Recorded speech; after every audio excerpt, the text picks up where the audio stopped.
Battle of Plassey 1757। For the first time Britishers won against Indian nawabs, ठीक है, जो Mughal emperors थे यहाँ पे, उसके अगेंस्ट पहली बार ब्रिटिश की मेजर विक्ट्री थी बैटल ऑफ प्लासी में, ठीक है। ब्रिटिशर्स और सिराजुद्दौला के बीच में हुई थी। सिराजुद्दौला कौन था? नवाब ऑफ बंगाल, ठीक है। अब बंगाल क्यों इतना इम्पोर्टेंट था? क्यों इतना इम्पोर्टेंट था? क्योंकि जो इनका कैलकाटा पोर्ट था, ठीक है, वहां से आप सीधे सारे साउथ ईस्ट एशिया को कवर कर सकते थे। जितना भी एक्सपोर्ट इंपोर्ट था वो बंगाल के कोलकाता पोर्ट के थ्रू हो रहा था। और दूसरा ये कि रिसोर्सेज ऑलरेडी बंगाल के पास ज़्यादा थे। जितना भी एलुवियल इंडो गैंजेटिक प्लेन्स में जितने भी रिसोर्सेज थे उसको एक्सपोर्ट आप कोलकाता पोर्ट के थ्रू ही कर रहे थे। तो it was a major very important port और very important region for Britishers. Strategic location थी ये उनके हिसाब से, क्योंकि जब वो फैक्ट्रीज बना रहे थे, फैक्ट्रीज क्या थी? फैक्ट्रीज कोई मैन्युफैक्चरिंग यूनिट नहीं थी। फैक्ट्री बेसिकली स्टोरेज हाउस था। यहाँ पे वो हथियार भी स्टोर कर रहे थे, यहाँ पे वो सामान भी स्टोर कर रहे थे जो वहाँ से ब्रिटेन से आ रहा था वो भी स्टोर कर रहे थे। तो ऑब्वियसली नियर पोर्ट्स बनाएंगे, ठीक है। तो कोलकाता पोर्ट बहुत ज़्यादा हाई डिमांड में था। तो ज़्यादातर वो कहाँ एड्रेस कर रहे थे अपनी, उसको कहाँ जा रहे थे कि हम यहाँ के नवाब को हमें कंट्रोल में करना है, बंगाल में। फिर नेक्स्ट बैटल हुई आपकी बैटल ऑफ बक्सर। इसमें तो कंप्लीटली ब्रिटिश का कंट्रोल हो गया इसके बाद से, ठीक है। बंगाल, बिहार और उड़ीसा, इन तीनों के दीवानी राइट्स ब्रिटिशर्स के पास आ गए। अब दीवानी राइट्स क्या है? फिस्कल राइट्स, फिस्कल एडमिनिस्ट्रेशन, मतलब राइट टू कलेक्ट रेवेन्यू। और वो जो रेवेन्यू बंगाल से कलेक्ट कर रहे थे, बिहार से कलेक्ट कर रहे थे, उड़ीसा से कलेक्ट कर रहे थे, वो रेवेन्यू वो डेवलपमेंट में तो यूज कर नहीं रहे थे इंडिया की। वो रेवेन्यू वो अपने जितने भी सरकारी अफसर थे उनको सैलरी दे रहे थे, ठीक है। फिर यहाँ से एक्सपोर्ट कर रहे थे चीज़ें ब्रिटेन, वहाँ से इंपोर्ट कर रहे थे। इन सबका खर्चा कौन कर रहा था? जो रेवेन्यू निकल रहा था ना यहाँ से, उसी से हो रहा था, ठीक है। ये हो गया आपके दीवानी राइट्स। दूसरे राइट्स कौन से होते हैं? निजामत राइट्स। इसमें आता है आपका टेरिटोरियल एडमिनिस्ट्रेशन, ठीक है। इसमें सारा पुलिस आ जाएगा आपका, जुरिस्डिक्शन आ जाएगा आपका, और रेवेन्यू सारा इसमें आ जाएगा। तो after battle of Buxar Britishers को बंगाल, बिहार और उड़ीसा के दीवानी राइट्स मिल गए। किसको हराया था बैटल ऑफ बक्सर में? मीर जाफर, सुजाउद्दौला और शाह आलम टू, इन तीनों की कंबाइंड फोर्सेस को ब्रिटिशर्स ने हरा दिया था, ठीक है। यहाँ तक क्लियर है? 1765 में राइट्स मिल गए थे उनको। बंगाल में, हाँ, सिराजुद्दौला, ठीक है। अब 1765 में आपको क्या मिल गए? दीवानी राइट्स मिल गए, मतलब सारा पैसा आपके कंट्रोल में आ गया, ठीक है। अब इसके बाद लॉज बनने शुरू हो गए, रेगुलेटिंग एक्ट्स बननी शुरू हुई। अब जो एक्ट्स थी वो कहाँ बन रही थी? ब्रिटिश पार्लियामेंट में बन रही थी।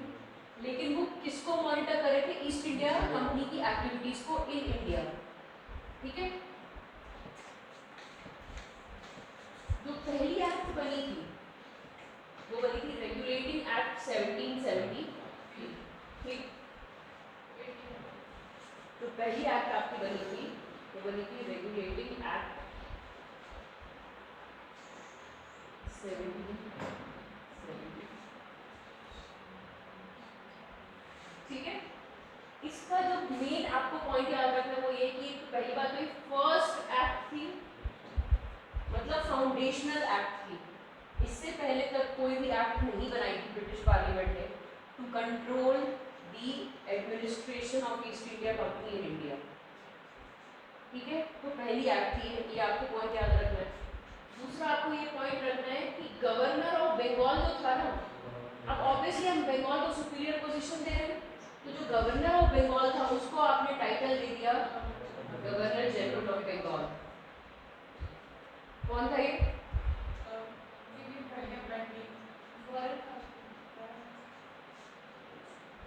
ठीक है, पहला governor general of Bengal Warren Hastings. तीसरी बात आपको याद रखनी है कि अबॉलिश कर दिया गया था कि कोई प्राइवेट ट्रेड नहीं करेगा किसी के साथ, कोई घूस भी नहीं लेगा, कोई ब्राइब नहीं लेगा, कोई प्राइवेट ट्रेड नहीं करेगा। ठीक है। और चौथी बात आपको याद रखनी कि सुप्रीम कोर्ट बन गया था कैलकाटा में।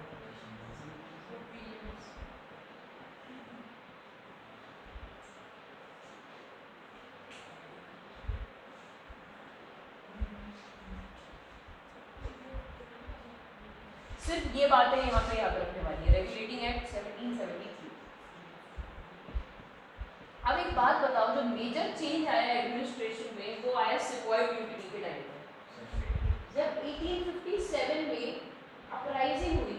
अभी तक ब्रिटिशर्स को लग रहा था कि हमारा एडमिनिस्ट्रेशन सही चल रहा है, किसी को कोई हमारे अगेंस्ट नहीं है, एवरीबॉडी इज विद अस। वो बने ही ऑप्रेस्ड होने के लिए, राइट टू सुप्रीमेसी, पता नहीं उनको लगता था कि हम डेवलपमेंट कर रहे हैं पूरे वर्ल्ड का, ठीक है, कॉलोनी बना के। तो जब ब्रिटिशर्स को लगता था कि सही जा रहा है इंडिया का एडमिनिस्ट्रेशन, जब 1857 में हर सेक्शन में, स्पेसिफिकली सिपॉयज ने, लेकिन जब हर सेक्शन ने प्रोटेस्ट किया, तब ब्रिटिशर्स को रियलाइज हुआ कि हमारे यहाँ गड़बड़ हो रही है एडमिनिस्ट्रेशन। ठीक है। तो 1858 में फिर इन्होंने एक्ट लाई। उससे पहले तक ब्रिटिश इंडिया कंपनी रूल कर रही थी, ठीक है। उससे पहले कंपनी का काम था, ईस्ट इंडिया कंपनी काम करती थी। 1858 में ईस्ट इंडिया कंपनी को अबॉलिश कर दिया गया, क्योंकि वो आई तो ट्रेडिंग के हिसाब से थी ना, मतलब उसे भी कमर्शियल बॉडी होनी चाहिए थी, लेकिन धीरे धीरे धीरे करते करते उसने पॉलिटिकल फंक्शंस भी ले लिए, रूल्स बनाने स्टार्ट कर दिए, एग्जीक्यूटिव काउंसिल बना लिए। तो 1858 में इसको कंप्लीटली अबॉलिश कर दिया और आ गया आपका क्राउन रूल। मतलब हमारी जो अल्टीमेट रानी है वो क्वीन हो गई, अल्टीमेट पावर जिसके हाथ में होगा वो क्वीन है इंग्लैंड की। भले ही इंडिया में हम हैं, लेकिन अल्टीमेट पावर क्वीन के हाथ में, ठीक है। तो 1858 में ये मेजर चेंज हुआ था, और बोला ये क्या था ब्रिटिशर्स के द्वारा कि हाँ हम एडमिनिस्ट्रेशन को इम्प्रूव करने के लिए ये चेंज ला रहे हैं। जब ईस्ट इंडिया कंपनी जो एक्सप्लॉइटेटिव थी उसको कम्प्लीटली खत्म कर दिया। अब ब्रिटिश पार्लियामेंट और ब्रिटिश गवर्नमेंट इंडियन गवर्नमेंट को चलाएगी। तो लोगों को लगे कि हाँ शायद ठीक है, अच्छे से चलाएंगे, बेटर वे में चलाएंगे, ज़्यादा पढ़े लिखे लोग हैं, डेवलप्ड कंट्री है, वहाँ पे इंडस्ट्रियलाइजेशन पहली बार ब्रिटेन से शुरू होता है, शायद इंडिया में भी इंडस्ट्रियल रेवोल्यूशन आ जाएगा। इस नोशन से लोग एक्सेप्ट कर देंगे इनकी डिमांड्स, क्योंकि हमको लगा कि हम तो इतने पढ़े लिखे हैं नहीं, हमारे पास तो पैसा है नहीं, हमारी इतनी पॉपुलेशन है, तो शायद दूसरे कंट्री के लोग हमें सिखाएंगे कि हमें कैसे एडमिनिस्ट्रेट करना है अपनी कंट्री। ठीक है। 1858 पे ये मेजर चेंज हुआ था। रेगुलेटिंग एक्ट 1773 में आपको ये बस 4 चीज़ें याद रखने वाली है। इसमें से कोई क्वेश्चन आता है अगर, तो आपको तुरंत सिर्फ डायरेक्ट क्वेश्चन आएगा, इसमें कुछ वो नहीं है कि आपको एनालिटिकल क्वेश्चन पूछेगा। मेंस में तो इसका कोई रिलेशन है ही नहीं, प्रीलिम्स के पर्सपेक्टिव से डायरेक्ट क्वेश्चन आएगा कि भाई सुप्रीम कोर्ट की साइड के तहत एस्टैब्लिश हुआ था, या पहली फाउंडेशनल एक्ट कौन सी थी, या वॉरेन हेस्टिंग्स को गवर्नर जनरल ऑफ बंगाल किस एक्ट से बनाया गया था, ऐसे ही क्वेश्चन आएंगे।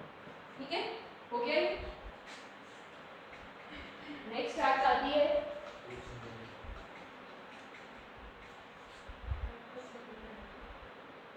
Act of settlement.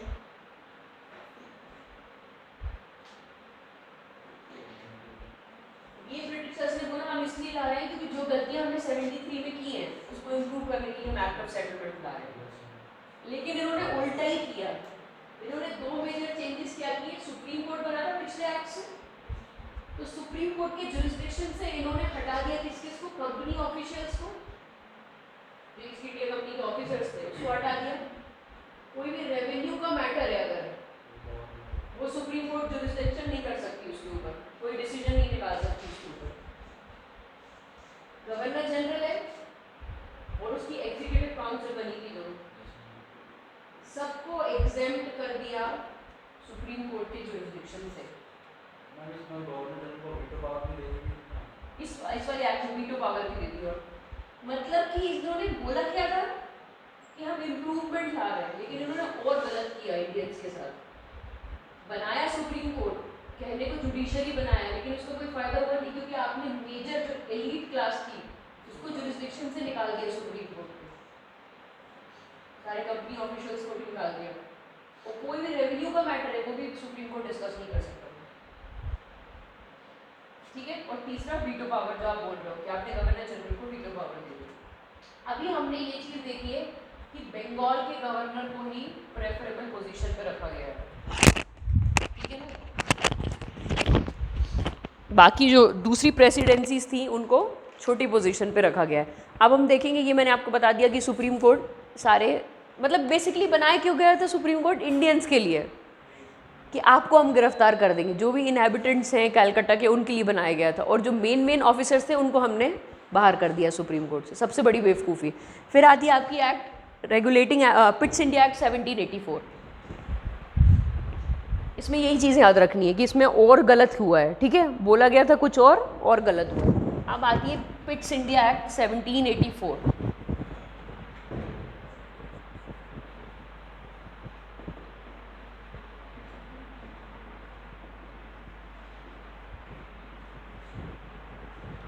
इसमें क्या किया गया, कंपनी के कमर्शियल फंक्शंस और कंपनी के एडमिनिस्ट्रेटिव फंक्शंस दोनों को अलग अलग कर दिया। मतलब कितने स्टेप बाय स्टेप इन्होंने काम किया कि आई कंपनी सिर्फ ट्रेडिंग कंपनी के हिसाब से थी, ठीक है। तो अब इन्होंने क्या किया, इन्होंने बोला कि हम कमर्शियल फंक्शंस के लिए कोर्ट ऑफ डायरेक्टर्स को बना देंगे, और जो पॉलिटिकल फंक्शंस हैं आपके वो बोर्ड ऑफ कंट्रोल के हाथ में। मतलब कितने स्विफ्टली इन्होंने पॉलिटिकल फंक्शंस को भी स्लाइड करा दिया ईस्ट इंडिया कंपनी के, ठीक है। तो ये मेजर इन्होंने पिट्स इंडिया एक्ट में किया था 1784 में, ठीक है। उसके बाद आइए नेक्स्ट पे, इसमें ये भी एक इम्पॉर्टेंट वो हुआ था डेवलपमेंट की पहली बार जितनी भी टेरिटरीज थी ईस्ट इंडिया कंपनी को उनको ब्रिटिश पोजेशंस बोला गया था। अब ये एक्ट बन तो पार्लियामेंट में रही है, वहाँ के गैजेट में ये पब्लिसाइज हो रही है, ठीक है, वहाँ के गैजेट में। तो वहाँ पे फर्स्ट टाइम पहुँचा कि इंडिया में जितनी भी ब्रिटिश ईस्ट इंडिया कंपनी की टेरिटरीज हैं उनको हमने ब्रिटिश पोजेशंस बोल दिया। मतलब टेरिटरी भी एक्वायर कर ली, पॉलिटिकल फंक्शंस भी एक्वायर कर लिए धीरे धीरे करके, और कमर्शियल फंक्शंस तो वो कर ही रहा था। अब कमर्शियल फंक्शंस में भी क्या कर रहा था कि अगर इंडिया के कोई चीज़ें रॉ मटेरियल्स जो थे एक्सपोर्ट करने होते थे तो वो ज़्यादा एक्सपोर्ट ड्यूटी लगाते थे, और ब्रिटेन से अगर हमें कोई इंपोर्ट करना है गुड्स तो उसमें फ्री इंपोर्ट ड्यूटी होती थी। तो इंडिया में जितना भी मार्केट था रॉ मटेरियल्स का उसको पूरा इन्होंने क्रैश कर दिया, और इंडिया को सिर्फ एक मार्केट बना के छोड़ दिया यूरोपियन गुड्स के लिए। सस्ते में रॉ मटेरियल्स लेके जाना, वहाँ महंगे में प्रोडक्ट्स बेचना, और वही प्रोडक्ट्स फिर यहाँ महंगे में बेचना। तो इंडिया का तो इंडस्ट्रियलाइजेशन हो ही नहीं पाया, एक तरह से डबल एक्सप्लॉइटेड। कोई मतलब इंडस्ट्रीज तो सेटअप हो ही नहीं पाई, प्लस पूरा इंडिया के रॉ मटेरियल्स भी खाली हो गए, ठीक है। तो इसमें ये दो इंपॉर्टेंट बातें थी कि हमने धीरे धीरे करके कमर्शियल और पॉलिटिकल फंक्शंस को अलग कर दिया, और दूसरा हमने ब्रिटिश पोजेशंस पहली बार बोला हमने ईस्ट इंडिया कंपनी की टेरिटरीज़ को, जहाँ जहाँ पे उनकी फैक्ट्रीज लोकेटेड है। फिर आता है 1786, उसमें कुछ नहीं है, उसमें सिर्फ हमने ये किया कि वॉरेन हेस्टिंग्स की जगह कॉर्नवालिस को गवर्नर जनरल बना दिया। इसमें और कोई मेजर डेवलपमेंट नहीं हुआ इस एक्ट में 1786 में, ठीक है। उसके बाद आता है आपका 1793। अब जो यहाँ किसको, गवर्नर जनरल को शुरू से गवर्नर के पास ओवर राइडिंग पावर है, जब वीटो पावर दिया था पिछली एक्ट में तब से है। अब यहाँ पे बात आती है चार्टर एक्ट की। इसके बाद की जितनी भी एक्ट्स हैं उनको हमने चार्टर एक्ट का नाम दे दिया। तो वो कौन कौन सी हैं,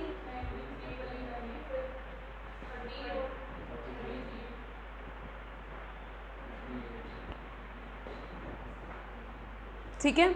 तो 1784 के बाद से जितनी भी एक्ट्स आई हैं वो सारी क्या हो गई आपकी चार्टर एक्ट कहलाएंगी। 1793 में क्या हुआ था,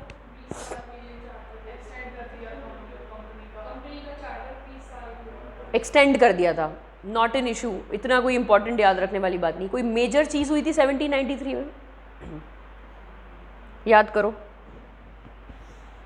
ये बहुत इंपॉर्टेंट है, ये यहाँ से स्टार्ट हुआ था। इन्होंने क्या किया था, बंगाल को ओपनली डिक्लेयर कर दिया था कि जो बाकी प्रेसिडेंसीज हैं वो सबऑर्डिनेट हैं बंगाल के। चीफ ऑफ कमांडर वो गवर्नर जनरल को बनाया था बंगाल के। मैं बोल रही हूँ इन्होंने ओपनली अनाउंस कर दिया था कि बंगाल सुपीरियर है। अभी तक क्या हो रहा था, अभी तक ये सिर्फ बोल रहे थे कि ऐसे कि हाँ गवर्नर को, बंगाल को गवर्नर जनरल ऑफ बंगाल बना दो। लेकिन इस एक्ट में 1793 में इन्होंने ओपनली डिक्लेयर कर दिया कि जो बंगाल है वो सुपीरियर है और बाकी सारी प्रेसिडेंसी सबऑर्डिनेट है। ये क्वेश्चन आ सकता है, ठीक है। 1793 में सबऑर्डिनेट बना दिया दूसरी प्रेसिडेंसी को। फिर आया आपका 1813। अभी तक till 1813 east India company monopoly थी। ईस्ट इंडिया कंपनी के पास ट्रेडिंग मोनोपोली थी। मतलब क्या है इसका, दूसरी कंट्रीज़ की कंपनी अभी भी ट्रेड कर सकती है, लेकिन ब्रिटेन में एक ही कंपनी ट्रेड कर सकती। समझना इसको। तो अभी भी Dutch east India company, French east India company थी, ठीक है, उनको आप मना नहीं कर रहे हो, आप अपनी ही कंट्री की किसी और कंपनी को मना कर रहे हो।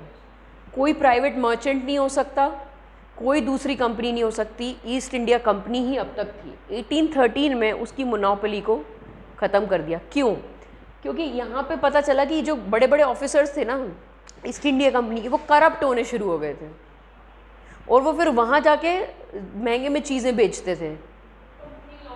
कंपनी लॉस में जा रही थी, ठीक है, डिस्पाइट ऑफ बेनिफिट्स। और वहाँ पे वो चीज़ें यहाँ के बेनिफिट वहाँ तक पहुँच ही नहीं पा रहे थे। तो गवर्नमेंट को लगा कि अब हमें चेक रखना पड़ेगा ईस्ट इंडिया कंपनी पर, ईस्ट इंडिया कंपनी के ऑफिसर्स पे चेक रखना पड़ेगा, नहीं तो ये एक दिन हमें ही कंट्रोल करने लग जाएंगे। तो गवर्नमेंट ने क्या किया, इसकी मोनोपोली ख़त्म कर दी। लेकिन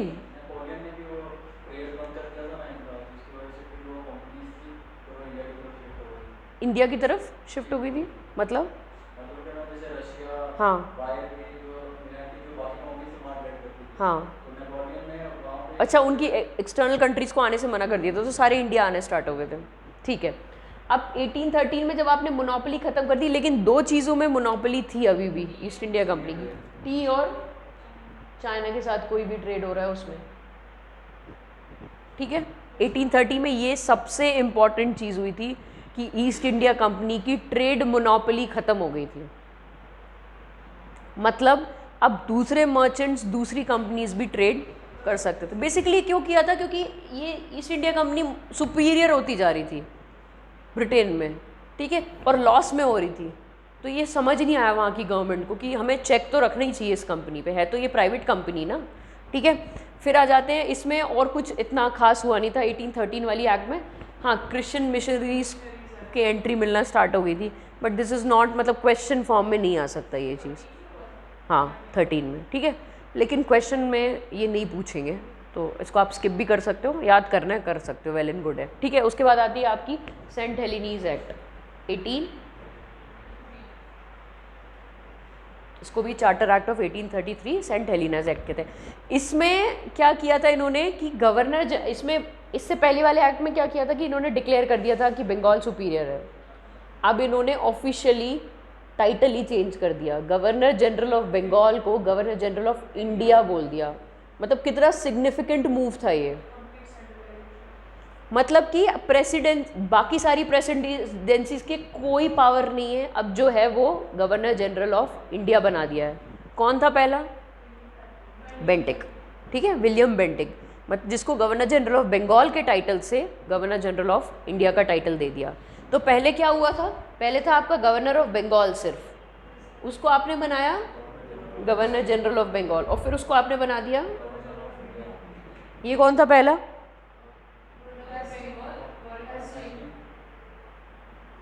ये कौन था?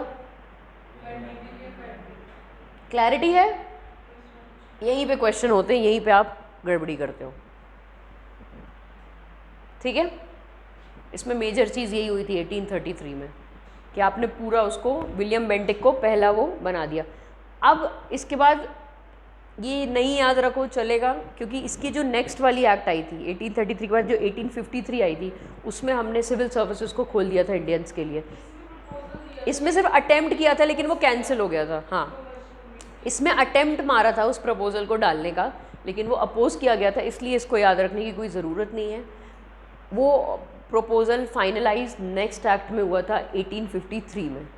ठीक है, 1853 में जब बोला गया कि हाँ कंपटीशन खोल देना चाहिए क्योंकि अनफेयर हो रहा है इंडियंस के लिए, वो सिविल सर्विसेज में आ ही नहीं पा रहे, तो इन्होंने क्या किया 1853 में, इसके बाद जो एक्ट आई 1853, इसमें इन्होंने उसको खोल दिया। और इन्होंने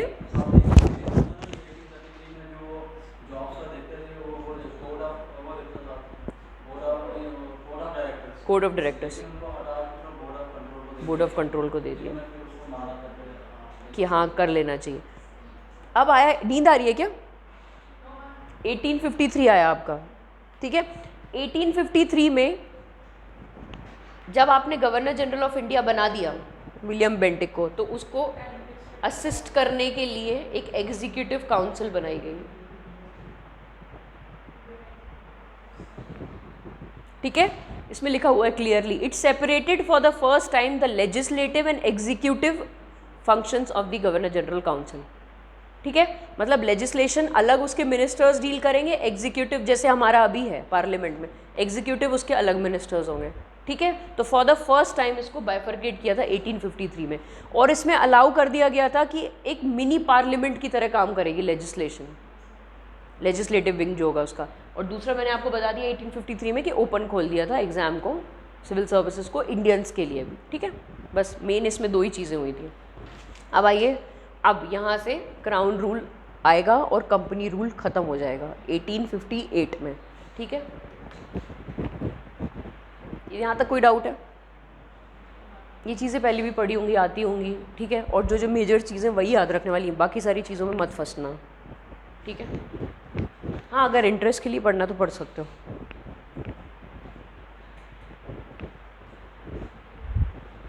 फिर आया आपका 1858 एक्ट, किसके बाद हुई? सिपॉय म्यूटिनी के बाद हुई थी, तो इसलिए इसको एक्ट फॉर गुड गवर्नेंस भी बोला जाता है।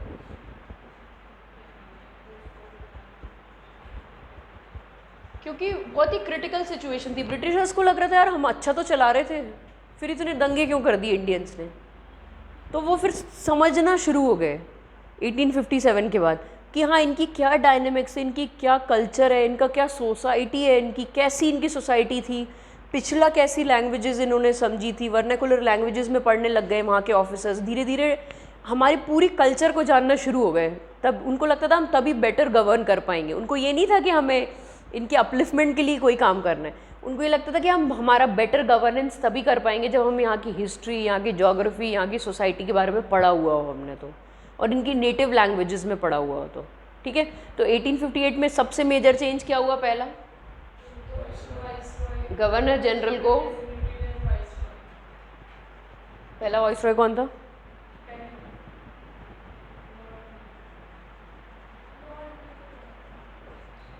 ठीक है, सबसे मेजर जो चेंज हुआ तो वो ये हुआ था कि गवर्नर जनरल के टाइटल को कम्प्लीटली ऑफिस को बंद करके इन्होंने वाइसरॉय बना दिया। क्योंकि अब क्या हो रहा था, अब डायरेक्टली रूल कर रहा था ब्रिटिश पार्लियामेंट, अब ईस्ट इंडिया कंपनी के थ्रू रूल नहीं कर रहा है, अब डायरेक्टली रूल कर रहा है। इसीलिए इन्होंने सेक्रेटरी ऑफ स्टेट की एक पोजीशन बनाई जो कि डायरेक्टली रिस्पॉन्सिबल होगा ब्रिटिश पार्लियामेंट को। ये एक मेंबर ही है ब्रिटिश पार्लियामेंट का, और जो भी एडमिनिस्ट्रेशन, जो भी इश्यूज इंडिया के होंगे वो डायरेक्टली रिपोर्ट करेगा ब्रिटिश पार्लियामेंट को। ठीक है, इसको असिस्ट करने के लिए काउंसिल भी बनाई। ठीक है, मेजर क्या यही चेंज हुआ था 1858 में। क्राउन रूल आ गया था, कंपनी रूल एंड हो गया था, गवर्नर जनरल के टाइटल को बंद करके वाइसरॉय का टाइटल दे दिया था, पहला लॉर्ड कैनिंग है, और सेक्रेटरी ऑफ स्टेट एक नई पोजीशन बनाई गई थी, who is directly responsible to the British parliament. ठीक है, इसके बाद आती है, इसके बाद की एक्ट को इंडियन काउंसिल्स एक्ट बोल रहे हैं हम। ठीक है, तो पहली जो एक्ट आती है आपकी, सेक्रेटरी ऑफ स्टेट की कितने मेंबर की काउंसिल थी? 15 मेंबर की। ये याद रखने वाली बात है। ठीक है, ये मत भूलना, क्योंकि सबसे ज़्यादा मेंबर वाली काउंसिल यही थी, सेक्रेटरी ऑफ स्टेट वाली। ठीक है, उसके बाद आता है आपका इंडियन काउंसिल्स एक्ट 1861। इसमें 3-4 अच्छी चीज़ें हुई थी। एक तो पहली बार डिसेंट्रलाइजेशन हुआ था।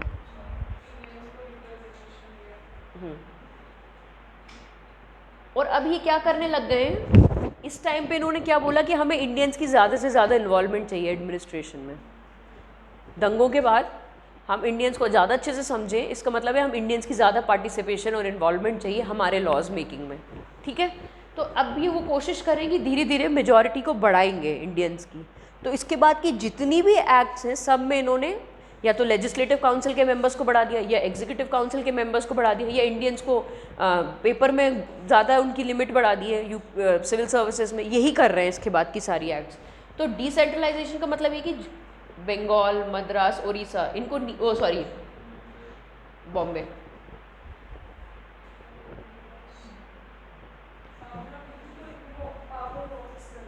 हाँ, इनको पावर वापस कर दी और इनको एक लेवल पे ले आए बंगाल के, क्योंकि अब गवर्नर जनरल ऑफ बंगाल तो रहा ही नहीं है, गवर्नर जनरल ऑफ इंडिया जिसे बना दिया था वो अब है ही नहीं। तो अब इन्होंने क्या कर दिया, डिसेंट्रलाइजेशन कर दिया कि भैया वापस ले आओ, जो आपने छीन ली थी पावर्स 1833 की एक्ट से कम्प्लीटली, वो अब आप वापस ले आओ, ठीक है। दूसरा यहाँ पे आया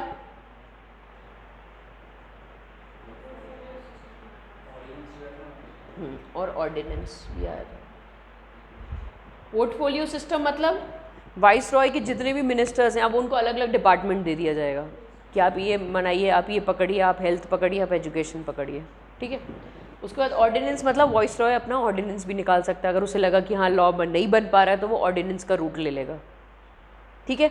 और मेन एम क्या था 1861 का, कि हमें इंडियंस की पार्टिसिपेशन बढ़ानी है काउंसिल में, ठीक है। तो लेजिस्लेटिव काउंसिल में क्या किया इन्होंने, लेने स्टार्ट कर दिए, इंडियन मेंबर्स लेने स्टार्ट कर दिए, लेकिन मेजॉरिटी अभी भी ब्रिटिशर्स की ही थी। सिर्फ नाम के लिए ले रहे हैं कि हाँ अब हम आपको बेटर गवर्न करेंगे इसलिए हम आपको वोटिंग पावर दे रहे हैं, बस, और कुछ नहीं था। सब्सटैंशियल डिफरेंस नहीं आया था कभी भी, ठीक है। तो 1861 में यही हुआ। कुछ भूल रही हूँ क्या मैं? डिसेंट्रलाइजेशन, पोर्टफोलियो, ऑर्डिनेंसेस और नॉन ऑफिशियल मेजॉरिटी में रखा था, ठीक है। नेक्स्ट आता है आपका इंडियन काउंसिल्स एक्ट 1892।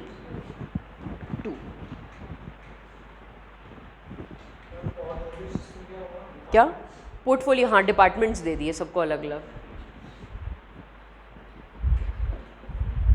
1892 में क्या हुआ था, बजट डिस्कस करने का पावर आ गया था, सिर्फ डिस्कस, वोट नहीं, क्वेश्चन आंसर नहीं कर सकते हो, सिर्फ डिस्कस, हाँ हाँ हाँ करना है बस। You can not question the British government अभी भी, सिर्फ ये कि वो कुछ बोल रहे हैं आप उसका पार्ट हो, हाँ, मतलब कहने को कि हाँ आपको हमने मीटिंग में बुलाया है, आपका कोई से नहीं था उस मीटिंग में, ठीक है। उसके बाद अगेन वही चीज़ कर रहे हैं, हर सब्सिक्वेंट एक्ट में बस नॉन ऑफिशियल मेंबर्स को ही इंक्रीज करते जा रहे हैं, और कुछ खास इसमें किया नहीं था। Limited indirect provision of the use of election, election का वर्ड कहीं भी मेंशन नहीं था इस एक्ट में, कहीं भी बोला नहीं गया था कि ये, बस छोटे रूप में कहीं कहीं इनको वोटिंग पावर दे दी थी, बस उसको इलेक्शन नहीं बोलेंगे। इंडियंस को कहीं कहीं टोटी टोटी फॉर्म में दे दी थी कि हाँ इनडायरेक्ट इलेक्शन में पार्ट दे दिया। अब आता है आपके पास इंडियन काउंसिल एक्ट 1909। ये सिर्फ सबसे पहले तो इसलिए जाने जाती है क्योंकि मुस्लिम्स को सेपरेट इलेक्टरेट्स का प्रोविज़न दे दिया था। क्या मतलब होता है सेपरेट इलेक्टरेट्स का?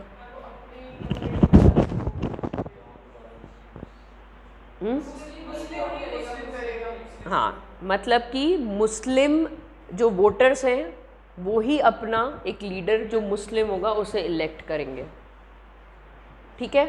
किसने लाया था ये? इसको मॉर्ले मिंटो रिफॉर्म्स भी बोलते हैं। मॉर्ले कौन है इसमें?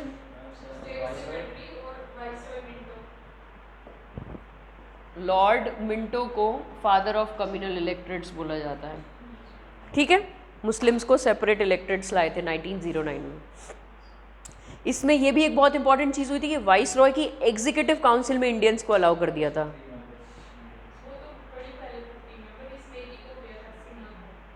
सत्येंद्र नाथ सिन्हा एग्जीक्यूटिव काउंसिल में इंडियंस को अलाउ कर दिया था। लेजिस्लेटिव में पहले ही कर दिया था, लेजिस्लेटिव में 1861 में ही कर दिया था, ठीक है। लेजिस्लेटिव में कर दिया था लेकिन नॉन ऑफिशियल मेजॉरिटी, इसमें इन्होंने एग्जीक्यूटिव काउंसिल में भी कर दिया। और इसमें एक चीज़ और थी कि जो प्रोविंशियल लेजिस्लेटिव असेंबलीज़ हैं, जो प्रोविंशियल लेजिस्लेटिव काउंसिल थी सॉरी, उसमें इंडियंस की मेजॉरिटी अलाउ कर दी थी इन्होंने। मतलब कि जो सेंट्रल लेजिस्लेटिव काउंसिल है उसमें ब्रिटिशर्स ही होंगे मेजॉरिटी में, लेकिन जो प्रोविंशियल लेजिस्लेटिव काउंसिल्स थी ना, गवर्नर की जो लेजिस्लेटिव काउंसिल्स होती थी, उसमें इन्होंने इंडियंस की मेजॉरिटी अलाउ कर दी थी। क्वेश्चन आ सकता है ये कि अभी तक इंडियंस की मेजॉरिटी कहीं नहीं थी, तो प्रोविंशियल में for the first time Indians की मेजॉरिटी किस एक्ट ने की? 1909। ठीक है, क्योंकि यूजली होता है जब आप ये पढ़ते हो तो आप वही चीज़ पढ़ोगे सिर्फ कि हाँ पार्लियामेंट्री रिफॉर्म से सेपरेट इलेक्टेड्स फॉर मुस्लिम्स खत्म। लेकिन ये एक और इम्पॉर्टेंट बात इसमें है कि for the first time Indians को मेजॉरिटी अलाउ किया था लेजिस्लेटिव काउंसिल में, लेकिन सेंट्रल की नहीं, प्रोविंशियल की। ठीक है, और for the first time Indians को एसोसिएट किया गया था viceroys executive council Satyendra Nath Sinha. ठीक है, ये 3 चीज़ें इसमें याद रखने वाली हैं। लॉर्ड मिंटो मैंने बता दिया, father of communal electorates in India. चलो नेक्स्ट आता है फिर आपका 1919। यार मैं जल्दी जल्दी तो नहीं पढ़ा रही हूँ ना, पढ़ा हुआ भी है प्लस इससे ज़्यादा कुछ है भी नहीं इसमें पढ़ने वाला।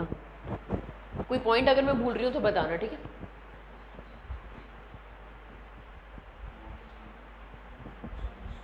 ये क्या होता है, चेम्सफोर्ड या केम्सफोर्ड? चेम्सफोर्ड। अब इसमें क्या कर रहे थे कि अभी तक हमने सिर्फ मुस्लिम्स को कम्युनल इलेक्टरेट्स दिया था, ये यहाँ पे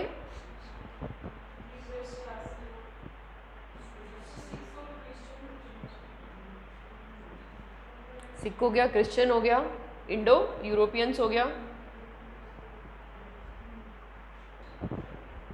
क्या हुआ? हाँ, दलित आगे में आएगा जिसमें पूना पैक्ट आया गया था। 1990 में सिक्स हो गया, क्रिश्चियंस हो गया, इंडो यूरोपियंस हो गया, और एक और था यार, नहीं 6 हो गया, क्रिश्चियंस हो गया, एंग्लो इंडियंस हो गया, इंडो यूरोपियंस नहीं, एंग्लो इंडियंस और यूरोपियंस अलग से था।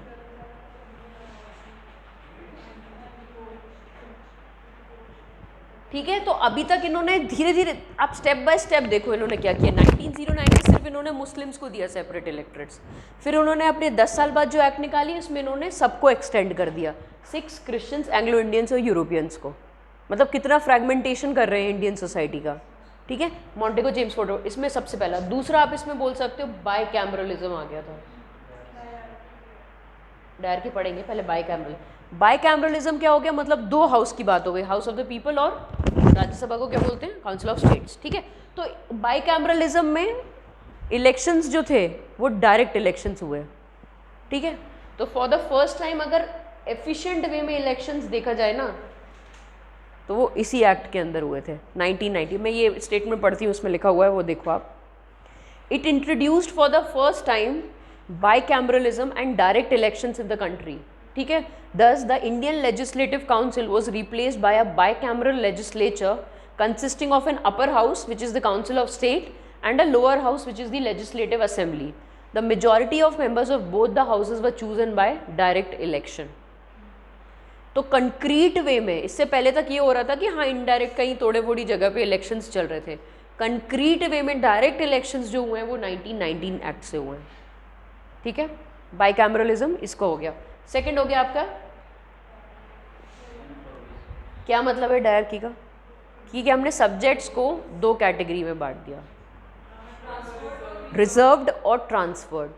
रिजर्व्ड का मतलब है कि वॉइस रॉय किसी की ओपिनियन नहीं लेगा इन सब्जेक्ट्स में डील करने के लिए, उसका मतलब डिस्क्रिशनरी पावर है कि वो रिजर्व्ड में उसका डिस्क्रिशनरी पावर है कि उसे अपने मिनिस्टर्स को कंसल्ट नहीं करना है। ठीक है, और ट्रांसफर्ड क्या हो गया कि in advice with the ministers, legislative council में जितने भी मिनिस्टर्स होंगे उनकी एडवाइस पे काम करेगा गवर्नर। तो डायर की आ गई सेंट्रल लेवल पे।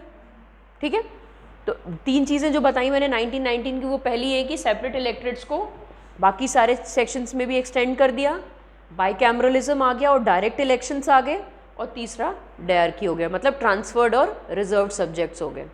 ये 3 चीज़ें इसमें 1919 में याद रखने वाली। उसके बाद ये बोल रहे हैं कि हाँ ये भी याद रखने वाली बात है, हाई कमिश्नर ऑफ इंडिया की एक पोस्ट बना दी गई लंदन में। ठीक है, उसका क्या काम था, उसका कोई इतना खास काम था नहीं, उसका बस एक पोस्ट, हाँ कि हाँ हमको पैसे देने, सैलरी देनी है, तो उसका कोई इतना खास काम कुछ था नहीं। ठीक है, हाई कमिश्नर का। और नेक्स्ट ये था कि establishment of public service commission, ये आपको याद रखना है। जो सेंट्रल पब्लिक सर्विस कमीशन था, जैसे यूपीएससी है, उस टाइम का यूपीएससी है, वो 1919 एक्ट से बना था। और जो फेडरल सर्विस कमीशन था वो 1935 से बना था, जो स्टेट्स में बना था। ठीक है, तो ये क्या कर रहे हैं, सिलेक्शन ऑफ सिविल सर्वेंट्स के लिए इन्होंने एक सेंट्रल पब्लिक सर्विस कमीशन बना दिया। ठीक है, कि हम इसमें से रिक्रूट करेंगे, ट्रेनिंग देंगे किसको, सिविल सर्वेंट्स को कंट्री के। और जो फेडरल मतलब जो स्टेट लेवल पे आया वो 1935 एक्ट से आया। ज़्यादा तो नहीं हो रहा है, ठीक हो ना? इंफॉर्मेशन ओवरलोड तो नहीं हो गया? चलो, बाकी इसके बाद अपॉइंटमेंट ऑफ, हाँ, अब साइमन कमीशन भी आया था। ठीक है, जब 1919 में साइमन कमीशन को बनाने की बात की गई थी तो बोला गया था कि हम इसको 10 साल दे रहे हैं, आप हमें रिपोर्ट सबमिट करो कि इंडिया लायक है कि नहीं कॉन्स्टिट्यूशन के, या क्या एडमिनिस्ट्रेशन होगा इंडिया का। इसने 2 साल पहले ही इसको कॉन्स्टिट्यूट कर दिया गया 1927 में। ऑल वाइट कमीशन था, कोई इंडियन की इन्वॉल्वमेंट नहीं थी, दंगे हुए, लाला लाजपत राय को इंजरी हुई, मर गए। रंग दे बसंती इसी पे बनी हुई, इसी चैप्टर पे बनी हुई है पूरे। तो इसका इतना ज़्यादा प्रोटेस्ट क्यों हुआ? क्योंकि इंडियंस को बड़ी बेइज्जती लगी कि हमारे बारे में बात हो रही है और हमें इन्वॉल्व नहीं किया गया है। आप कौन होते हो डिसाइड करने वाले कि weather India is ready for a constitution और नॉट, और weather India is ready for further constitutional reforms और नॉट। क्योंकि इनके हिसाब से इनको लग रहा था इन्होंने सब कर दिया 1919 तक। ब्रिटिशर्स को लग रहा था कि हम वहाँ बहुत अच्छा एडमिनिस्ट्रेशन चला रहे हैं। तो फिर जब इसने रिपोर्ट सबमिट की, इसमें इसने बोला कि कम्युनल इलेक्टरेट्स को हटा देना चाहिए, लेकिन नहीं हटाया उन्होंने। ठीक है, दंगे वंगे हुए, इंडिया में जब आया तब हड़ताल हुई, सारी दुकानें बंद हुई, 2 साल पहले ही आ गया था, कुछ हुआ, कुछ फ़ायदा नहीं हुआ उसका। फिर उसके बाद आपकी राउंड टेबल कॉन्फ्रेंसेज हुई, 3 राउंड टेबल कॉन्फ्रेंसेज हुई इसकी चीज़ को डिस्कस करने के लिए, इसके प्रोविजंस को डिस्कस करने के लिए, जिसमें पहली तो सारे कांग्रेस में से सबने बॉयकॉट की थी। सेकंड और third was attended by Mahatma Gandhi, क्योंकि गांधी जी वाज होपफुल कि हाँ ये हमारी बात सुनेंगे, हमको रिफॉर्म्स देंगे। लेकिन ब्रिटिशर्स के दिमाग में ऐसा कुछ भी नहीं चल रहा था, वो सिर्फ लटका रहे थे कि हाँ मैटर लटकाते जाओ, लटकाते जाओ, लटकाते जाओ। ठीक है, क्योंकि क्या होता था ना, इंडिपेंडेंस के टाइम पे एक ऐसा कोई रिवोल्ट होता था, फिर उसके बाद ब्रिटिशर्स वादा कर देते थे कि हाँ हम ऐसा करेंगे, ऐसा करेंगे, ऐसा करेंगे, फिर वो प्रोसेस चलती रहती थी, फिर नेक्स्ट रिवोल्ट हो जाता था। तो मॉडरेट्स और एक्सट्रीमिस्ट का यही लड़ाई होती थी कि मॉडरेट्स बोल रहे थे कि ऐसे ही चलने दो, रिफॉर्म्स धीरे धीरे ग्रेजुअली आएंगे। मतलब उन्होंने मान लिया था कि ब्रिटिशर्स की जो गवर्नमेंट है वो बेटर गवर्नमेंट है इंडिया से, और वो धीरे धीरे सेंसिबली जो रिफॉर्म्स दे रहे हैं वो सही दे रहे होंगे। डोमिनियन स्टेटस, पार्शियल इंडिपेंडेंस जिसको बोलते हैं, क्योंकि वो उनको लगता था कि एलीट क्लास था ना वो। ठीक है, उनको, हाँ, उनको लगता था हमने तो बाहर से पढ़ाई कर ली, ऑब्वियसली वेल एफ्लुएंट फैमिलीज से थे, लंदन जाके या जो भी आपके लॉयर्स थे, एडवोकेट्स थे, बड़ी बड़ी जगह जाके उन्होंने पढ़ाई कर ली थी। तो जो ग्रास रूट लेवल पे जो एक्सप्लॉयटेशन हो रहा था उससे उनको कोई खासा फर्क नहीं पड़ रहा था डे टू डे बेसिस पे। उनको ये लगता था, होपफुल थे वो कि हाँ हम इनकी बात मानते जाएंगे तो शायद ही आगे जाके हमको इंडिपेंडेंस दे देंगे। पॉजिटिव एटीट्यूड था उनका। और एक्सट्रीमिस्ट बोल रहे थे कि क्या बेवकूफ़ी है ये, इतने आराम से तुम कैसे रूल करने दे सकते हो ब्रिटिशर्स को, अपनी भी कोई पार्टी बनाओ, अपना भी कोई से दो, ये थोड़ी कि तुम सबमिट करते जाओगे स्पीचेस, रेजोल्यूशंस और उससे काम बन जाएगा। ठीक है, तो यही होता था कि दंगा हुआ फिर शांत हो गए, फिर दंगा हुआ फिर शांत हो गए, ये वाली स्ट्रैटेजी थी इंडियन इंडिपेंडेंस के टाइम पे। ठीक है, तो ये हो गया आपका 1990 कंप्लीट। इसमें मेन 4 चीज़ें कौन कौन सी थी? कम्युनल इलेक्टरेट्स को एक्सटेंड कर दिया, बाईकैमरलिज्म आ गया, डायरकी आ गया, पब्लिक सर्विस कमीशन बना दिया और हाई कमिश्नर फॉर लंदन बना दिया। ठीक है, उसके बाद साइमन कमीशन को बनाने की भी बात इसी एक्ट में की गई थी। ये आपको इसलिए याद रहेगा क्योंकि 10 साल की जगह 8 साल, मतलब 2 साल पहले ही आ गया था वो 1927 में। उसके बाद आता है कम्युनल अवार्ड। अब जब ब्रिटिशर्स ने यहाँ तक एक्सटेंड कर दिया, इसके बाद इन्होंने डिप्रेस्ड क्लासेस को भी एक्सटेंड करने की बात की कि भैया सेपरेट इलेक्टरेट्स को डिप्रेस्ड क्लास तक एक्सटेंड कर दीजिए। 32 पूना एक्ट, कम्युनल अवार्ड। तब जो ब्रिटिश प्राइम मिनिस्टर था राम से मैकडोनल्ड, उसने अनाउंस किया कि भैया अब हमने स्टेप बाय स्टेप तो यहाँ तक कर दिया, अब हम नेक्स्ट जो स्टेप लाएंगे वो हम कम्युनल इलेक्ट्रेट्स डिप्रेस्ड क्लासेस के लिए लाएंगे। तो गांधी जी ने बोला हमारी तो पूरी मेहनत पानी में, अभी तक हम ये सोच रहे थे कि उनको इंटीग्रेट करो, उनके साथ डिस्क्रिमिनेशन नहीं करो, उनकी लाइफस्टाइल को रिस्पेक्ट करो, हरिजन्स बोल रहे हैं उनको, ठीक है, हम कास्ट सिस्टम हटाना चाह रहे हैं, और तुमने तो ये फिर से वापस हमको ज़ीरो पे लाके खड़ा कर दिया। अगर तुम सेपरेट इलेक्ट्रेट्स दे दोगे तो ये तो पूरा ही फ्रेगमेंटेशन हो जाएगा इंडियन सोसाइटी का। गांधी जी ने टोटल पूरी तरह से अपोज किया इस चीज़ को, ठीक है, fast and to death, Yerwada jail Pune में। और अंबेडकर क्या बोल रहा था कि सही है ये, अंबेडकर बोल रहा था हमको मिलनी चाहिए रिप्रेजेंट, हमको सेपरेट इलेक्ट्रेट्स ही चाहिए, हम अपने बंदे खुद चूज़ करेंगे और हमें उनका रिजर्वेशन चाहिए काउंसिल में। फिर जब सलाह मशवरा हुआ, गांधी जी, अंबेडकर जी, ये सब, तो ब्रिटिश, फिर हमने इसका अमेंडेड फॉर्म निकाला पूना पैक्ट में। इसमें हमने सेपरेट इलेक्ट्रेट्स की जगह जॉइंट इलेक्ट्रेट्स दे दिए, रिजर्व्ड सीट्स दे दी। रिजर्व सीट्स का मतलब है जो अभी हम अपना रहे हैं कि आपकी सीट्स रिजर्व्ड है लेकिन पूरा इलेक्ट्रेट आपको चूज़ करेगा, आपकी ही कास्ट का बंदा आपको चूज़ नहीं करेगा, ठीक है। पूना पैक्ट ये अमेंडमेंट हो गया कम्युनल अवार्ड का, ठीक है। अब आते हैं हम गवर्नमेंट ऑफ इंडिया एक्ट 1935। ये सबसे इंपॉर्टेंट एक्ट है क्योंकि इसी एक्ट, जब तक इंडिपेंडेंस नहीं हुई थी ना तब तक इसी एक्ट से ही चल रहा था, ठीक है। 1947 तक एडमिनिस्ट्रेशन इसी एक्ट से चला है। फेडरल बेसिक स्ट्रक्चर 1935 से ही है। इसमें 1935 में इसने बात की है ऑल इंडिया फेडरेशन बनाने की, ठीक है। ये आया था एमपी स्टेट सर्विसेज में क्वेश्चन इस बार, विच एक्ट, हाँ, ऑल इंडिया फेडरेशन किस एक्ट से बना था, ऑल दो वो बना था नहीं, ठीक है। इसमें क्या होगा, प्रिंसली स्टेट्स होंगे और ब्रिटिश प्रोविंसेस होंगे, लेकिन ये बन ही नहीं पाया क्योंकि प्रिंसली स्टेट्स ने मना कर दिया, बोल रहे हम अपने साम्राज्य में खुश हैं, हमको नहीं चाहिए किसी का एडमिनिस्ट्रेशन, ठीक है। जो छोटी छोटी यूनिट से छोटे छोटे प्रिंसली स्टेट्स थे उन्होंने बोला हम जैसे चलता आ रहा है हम वैसे ही चलाएंगे अपना एरिया, हमें आपके एडमिनिस्ट्रेशन की ज़रूरत नहीं है। तो ये बात की गई थी 1935 में ऑल इंडिया फेडरेशन बनाने की, लेकिन वो बन नहीं पाई, क्यों, क्योंकि प्रिंसली स्टेट्स ने ऑप्ट आउट कर दिया, ठीक है। और 1935 में क्या बना था,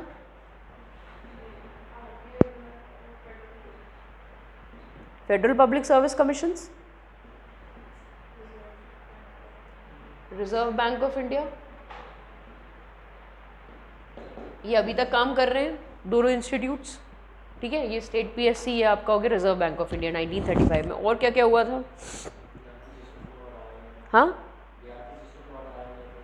डीआरकी सिस्टम को सेंट्रल से, सॉरी, प्रोविंसेस से हटा दिया गया था और क्या बोला गया था कि प्रोविंशियल ऑटोनॉमी होनी चाहिए, कि मतलब जो प्रोविंसेस हैं वो ऑटोनॉमस यूनिट्स की तरह काम करने चाहिए, वॉइस रॉय का कोई से नहीं होना चाहिए उसमें, ठीक है।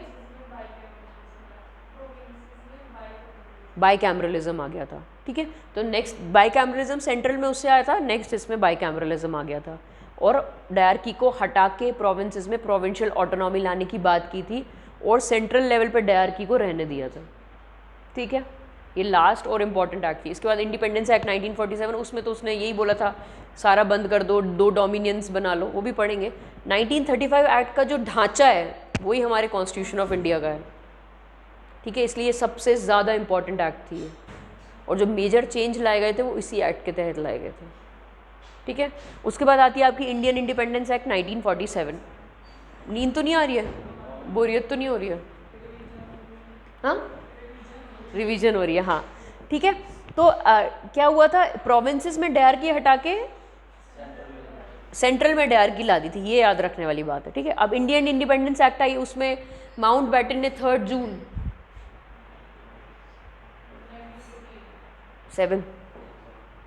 1947 में 3 जून 1947 माउंट बैटन प्लान दिया अपना, और उसके बाद क्या हो गया, पार्टीशन हो गया इंडिया का। 2 डोमिनियंस में बोला इसने, क्या बोला इसने, पहला बनेगा इंडियन डोमिनियन और एक क्योंकि माउंटबेटन ने ये गलत कर दिया कि इसने डिक्लेयर कर दिया कि वो ऑटोनॉमस रीजन्स या वो रीजन्स जो नहीं चाहते किसी भी कंट्री के साथ शामिल होना, वो ऑटोनॉमस काम कर सकते हैं। They will not be forced to accept the constitution of India और to accept the constitution of Pakistan. यहाँ सारी गड़बड़ी हो गई, फिर जो हम सरदार वल्लभ भाई पटेल को करना पड़ा फिर एंड तक जाते जाते, जो अभी तक भी इशू चल ही रहा है। ये इतने स्टेटमेंट्स है इसके, चुपचाप अगर वो बोल देते ना कि सारे प्रिंसली स्टेट्स को या तो इंडिया को ज्वाइन करना पड़ेगा या पाकिस्तान को ज्वाइन करना पड़ेगा, तो फिर जोग्राफिकल अगर हम इंडिकेटर्स देखते, सारे ऑप्शंस देखते, तो हमको लगता कि हाँ जो विसिनिटी में इंडिया के वो इंडिया ही आता। हैदराबाद पाकिस्तान तो चला नहीं जाता, जूनागढ़ पाकिस्तान नहीं जाता, फिर उसको लगता है इंडिया ही ठीक है। तो ये बेवकूफ़ी ये जो की ना कि हाँ आप इंडिपेंडेंट भी रह सकते हो, वहाँ से सारा काम बिगड़ गया। ठीक है, इसको बल्कनाइजेशन भी बोला जाता है, बल्कनाइजेशन प्लान मतलब फ्रैगमेंट्स में तोड़ना। ठीक है, तो माउंटबेटन ने अनाउंस कर दिया, तो 2 डोमिनियन बनेंगे, दोनों में अपने अपने गवर्नर जनरल होंगे। ठीक है, इसका गवर्नर हमने इंडिया को उसको ही बनाया, माउंटबेटन को ही बनाने दिया, उसके आगे जवाहरलाल नेहरू ने ओथ ले लिया as first prime minister of India. ठीक है, और बोला गया कि जब तक इंडिपेंडेंस नहीं, जब तक कॉन्स्टिट्यूशन इंडिया का नहीं बन जाता तब तक गवर्नमेंट ऑफ इंडिया एक्ट 1935 के साथ ही रूल करेगा ये। बाकी इस एक्ट ने इंडिपेंडेंट डिक्लेयर कर दिया इंडिया को, बाकी पुरानी सारी एक्ट्स को नलिफाई कर दिया, अबॉलिश कर दिया, और बोला गया कि अब आप फ्री हैं अपना खुद का कॉन्स्टिट्यूशन बनाने के लिए, आप कॉन्स्टिट्यूएंट असेंबली अपनी बना लो। ठीक है, आ रहा है समझ में? अब कॉन्स्टिट्यूएंट असेंबली जो बनेगी इसके बाद, उसके 2 फंक्शंस होते हैं। हाँ, क्यों 2 फंक्शंस होते हैं? एक तो कॉन्स्टिट्यूशन बनाने का प्राइम फंक्शन है ही उसका, और जो इम्पॉर्टेंट लॉज हैं जो कंट्री के स्टार्ट होने से पहले बन जाने चाहिए, जैसे प्रेसिडेंट इलेक्ट हो जाना चाहिए कंट्री का, प्राइम मिनिस्टर इलेक्ट हो जाना चाहिए कंट्री का, वो फाइनल 1951 के इलेक्शन से पहले तक जितने भी लॉज थे वो कौन बना रहा था? Constituent assembly. मतलब वो पार्लियामेंट की तरह भी बैठती थी और वो कॉन्स्टिट्यूएंट असेंबली की तरह भी बैठती थी। तो जब भी वो कॉन्स्टिट्यूएंट असेंबली की तरह बैठती थी तो राजेंद्र प्रसाद उसको चेयरपर्सन थे, और जब भी वो पार्लियामेंट की तरह बैठती थी तो मालवंकर, जीवी मालवंकर स्पीकर थे उसके। ठीक है, फर्स्ट स्पीकर इंडिया के। आ गया समझ में? कन्फ्यूजन तो नहीं है कोई? क्योंकि जो इलेक्शंस हुए थे वो 1951 में हुए थे, उससे पहले के जितने भी इंपॉर्टेंट लॉज हैं, जैसे फ्लैग अडॉप्ट करना, एम्बलेम अडॉप्ट करना, इलेक्शंस कैसे होंगे, हम कौन सी डेमोक्रेसी रखना चाहते हैं, टर्म क्या होगी 5 साल वाली, ये सारी इंपॉर्टेंट चीज़ें ये 1951 से पहले डिसाइड हो गई थी कॉन्स्टिट्यूएंट असेंबली से। ठीक है, कोई प्रॉब्लम, कोई चीज़ जो मिस की है मैंने? 2 डोमिनियंस बनाए थे, उसमें इन्होंने जिन्ना को बनाया, हमने यहाँ पे माउंटबेटन को ही रहने दिया। माउंटबेटन ने फिर प्राइम मिनिस्टर अपने जवाहरलाल नेहरू को बना लिया। चलो अब आते हैं मेकिंग ऑफ द कॉन्स्टिट्यूशन पे। कॉन्स्टिट्यूशन बनाया किसने? कॉन्स्टिट्यूएंट असेंबली ने।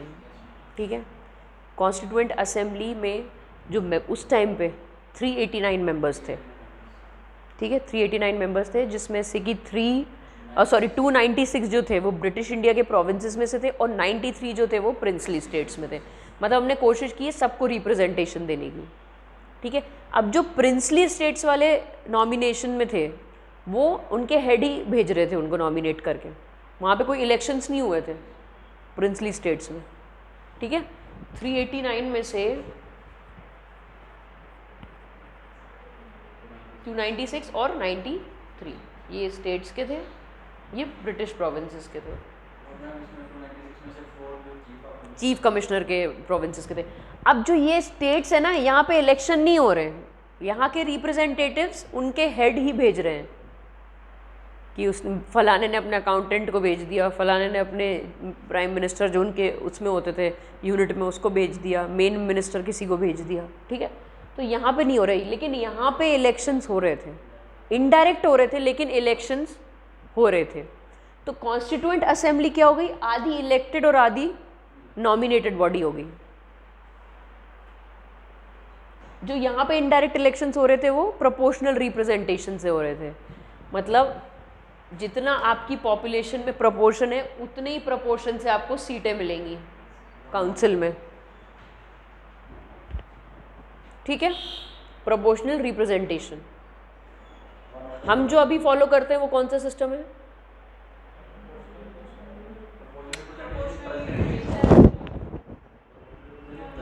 हम डायरेक्ट इलेक्शंस में कौन सा सिस्टम अपनाया है हमने?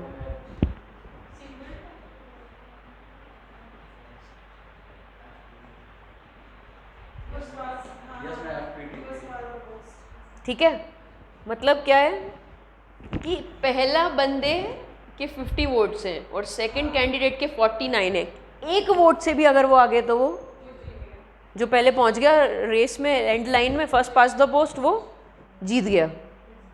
इसलिए मैं बोल रही हूँ कल बुक लेकर आना पॉल साइंस की, ठीक है। पढ़ा होगा, कोई बात नहीं, नहीं हो जाता है, भूल जाता है, तो ये चीज़ कल लेके आना वो बुक, ठीक है। 2 बंदे लेके आना, कोई एक भूला तो 2 तो लेके ही आ रहा। NCERT 11th, हाँ 11th की पॉल साइंस वाली, उसमें पढ़ेंगे ये सारा डिटेल में, ठीक है। और हमने कौन सा सिस्टम, हमने इनडायरेक्ट इलेक्शंस में प्रोपोर्शनल रिप्रेजेंटेशन अपनाया है कि मतलब जितना आपकी पॉपुलेशन में प्रोपोर्शन है उसके प्रोपोर्शन में ही आपको सीटें मिलेंगी। कहाँ? लेजिस्लेशन में। आ गया समझ में? तो कॉन्स्टिट्यूएंट असेंबली 389 मेंबर्स हैं, नवंबर 1946 में फॉर्म हुई थी, ठीक है। और 296 आपके ब्रिटिश प्रोविंसेस के मेंबर्स हैं, 93 आपके इंडियन स्टेट्स हैं और प्रिंसली स्टेट्स के, और पार्शियली इलेक्टेड पार्शियली नॉमिनेटेड है। इनडायरेक्ट इलेक्शंस जो इधर पे हो रहे थे वो इनडायरेक्ट इलेक्शन से प्रोपोर्शनल रिप्रेजेंटेशन, क्लियर, बेसिक है। इसमें सबको रिप्रेजेंटेशन दी गई थी, कोशिश यही की गई थी कि इंडिपेंडेंट छोटी मोटी पार्टीज, कांग्रेस, मुस्लिम लीग, मतलब बड़ी पार्टीज तो थी, छोटी मोटी पार्टीज भी थी और इंडिपेंडेंट कैंडिडेट्स भी थे, ठीक है। मतलब कोशिश ये की गई थी कि सबको रिप्रेजेंटेशन मिले। मेन काम क्या था कॉन्स्टिट्यूएंट असेंबली का? कॉन्स्टिट्यूशन को, ठीक है। अब हम इसमें कमिटीज़ देखेंगे, क्या क्या कमिटीज़ थी और क्या इनके चेयरपर्सन थे, वो सारी चीज़ें हम देखेंगे हम, ठीक है। अच्छा, ये किस प्लान के तहत बनाई गई थी constituent assembly? Cabinet mission plan 1940। आता तो है यार आप लोगों को, सब क्यों पढ़ा रही हूँ मैं पॉलिटिक्स, सब आता है, अच्छी बात है, आता है, रिविजन हो जाएगा। कैबिनेट मिशन प्लान जो था 1946 का, उसके तहत हमने ये कॉन्स्टिट्यूएंट असेंबली बनाई थी। मेन चीज़ें पढ़ ली हमने, क्वेश्चन यहीं से आना है कॉन्स्टिट्यूएंट असेंबली पे, ठीक है। अब नेक्स्ट देखते हैं कि हाँ, इसमें ये लिखा हुआ है ऑल्दो द, ये पैराग्राफ बहुत इंपॉर्टेंट है, although the constituent assembly was not directly elected by the people of India on the basis of adult franchise, comma, the assembly comprised representative of all sections of the Indian society, ठीक है। Hindus, Muslims, Sikhs, Parsis, Anglo-Indians, Indian Christians, SC, STs, including women of all sections, ठीक है। The assembly included all important personalities of India at that time except Gandhi ji. Gandhi ji ने attend ही नहीं किए थे, ठीक है, फास्ट में चले गए थे वो, सेपरेट इलेक्टरेट्स के बाद से परेशानी थे वो, ठीक है, दुखी आत्मा थे वो, ठीक है ना। तो अब ये क्वेश्चन आपसे यूपीएससी थोड़ा घुमा के पूछ लेता है कि हाँ वेल रिप्रेजेंटेटेड बॉडी नहीं थी, या सिर्फ हिंदूज और मुस्लिम्स की रिप्रेजेंटेशन थी और किसी की रिप्रेजेंटेशन नहीं थी। तो हमने वेल रिप्रेजेंटेड बॉडी थी ये, ठीक है, मतलब पारसीज तक थे हमारी कॉन्स्टिट्यूएंट असेंबली में, आपको याद रखने वाली बात है, ठीक है। उसके बाद पहली मीटिंग 9 दिसंबर 1940, मतलब 40, क्या बोला आपने? 46। देखो कॉन्स्टिट्यूट कब हुई? नवंबर 1946 में, और पहली मीटिंग कब हुई? 9 दिसंबर 1946 में।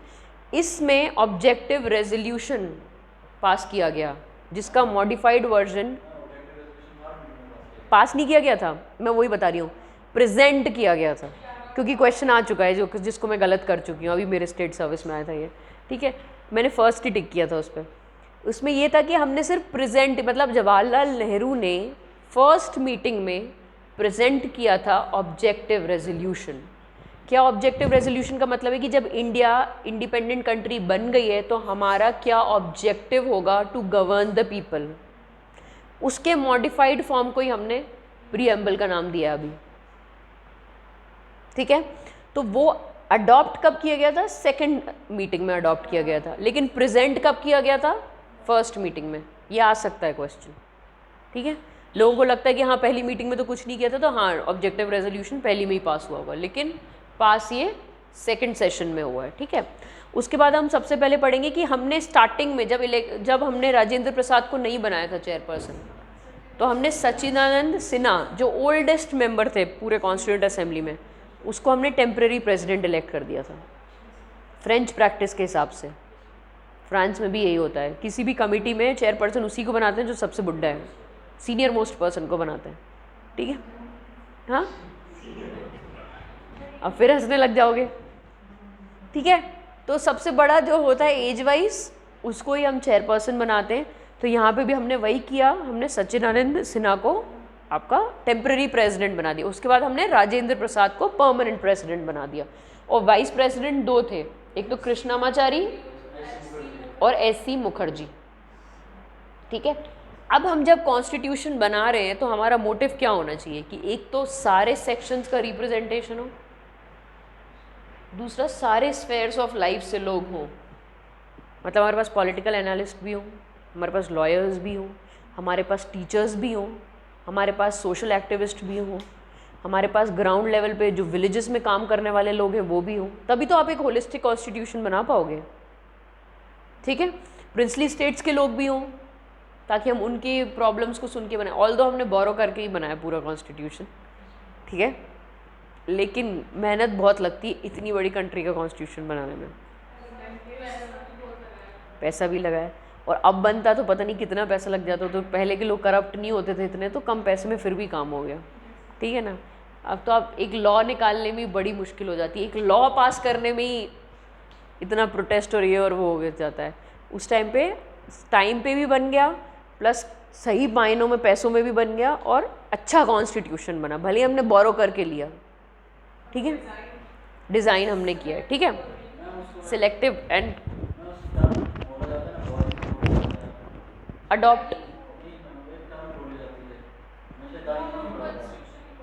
अडॉप्ट बोला जाता है, बोरोड कॉन्स्टिट्यूशन ही बोलते तो बोरो ही हैं, अब क्या करें, चलो। हाँ अब 9 दिसंबर मैंने आपको बताया, तो जो पहला सेशन था वो 9 दिसंबर से 23 दिसंबर तक हुआ था, ठीक है। और 13 दिसंबर को ऑब्जेक्टिव रेजोल्यूशन को प्रेजेंट किया गया था, जिसका मॉडिफाइड वर्जन प्रीएम्बल है। उसके बाद अब क्या क्या चेंजेस आए थे इंडिपेंडेंस एक्ट के, ये मैंने आपको बता दिया कि 2 अलग अलग कॉन्स्टिट्यूएंट असेंबली बनी थी, 2 डोमिनियंस बने थे, 2 गवर्नर जनरल बने थे, और प्राइम मिनिस्टर दोनों के अपने अपने बने थे। वहाँ पे जिनई बना दोनों, यहाँ पे आपका माउंट बैटन को हमने रहने दिया एज अ रिस्पेक्ट, और उसके बाद प्राइम मिनिस्टर जवाहरलाल नेहरू बन गया।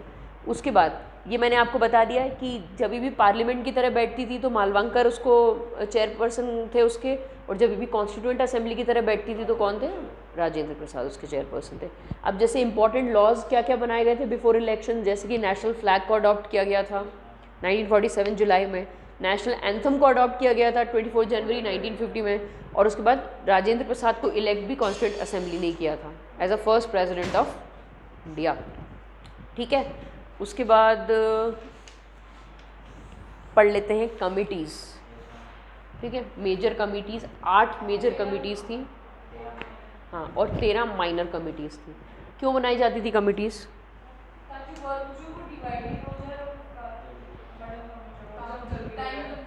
हाँ, एफिशिएंटली काम हो जाए, जो जिसमें एक्सपर्ट है वो वही काम करे, ठीक है।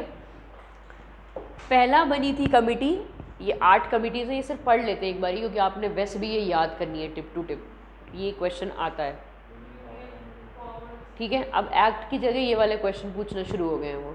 पहला है union powers committee Jawaharlal Nehru, और यूनियन कॉन्स्टिट्यूशन कमिटी जवाहरलाल, मतलब दोनों यूनियन की जो कमिटीज़ थी वो आपके जवाहरलाल नेहरू हेड कर रहे थे। Provincial constitution committee Sardar Vallabh भाई पटेल, सारे प्रोविंसेस में कैसे इनको वापस हमारे इंडिया के उसमें लाना है, सॉवरेनिटी में लाना है, ये सारा काम किसने किया था, सरदार वल्लभ भाई पटेल ने। Drafting committee Ambedkar, chief drafter वही थे कॉन्स्टिट्यूशन के, जिनको फादर ऑफ इंडियन कॉन्स्टिट्यूशन भी बोला जाता है, तो ड्राफ्टिंग कमिटी उनके अंडर में थी। उसके बाद आता है advisory committee on fundamental rights, minorities and tribal and excluded areas, इसमें सब कमिटीज़ में बनाया गया था इसको, ठीक है। फंडामेंटल राइट्स वाली कृपलानी के पास गई थी, माइनॉरिटीज़ वाली एससी मुखर्जी के पास गई थी।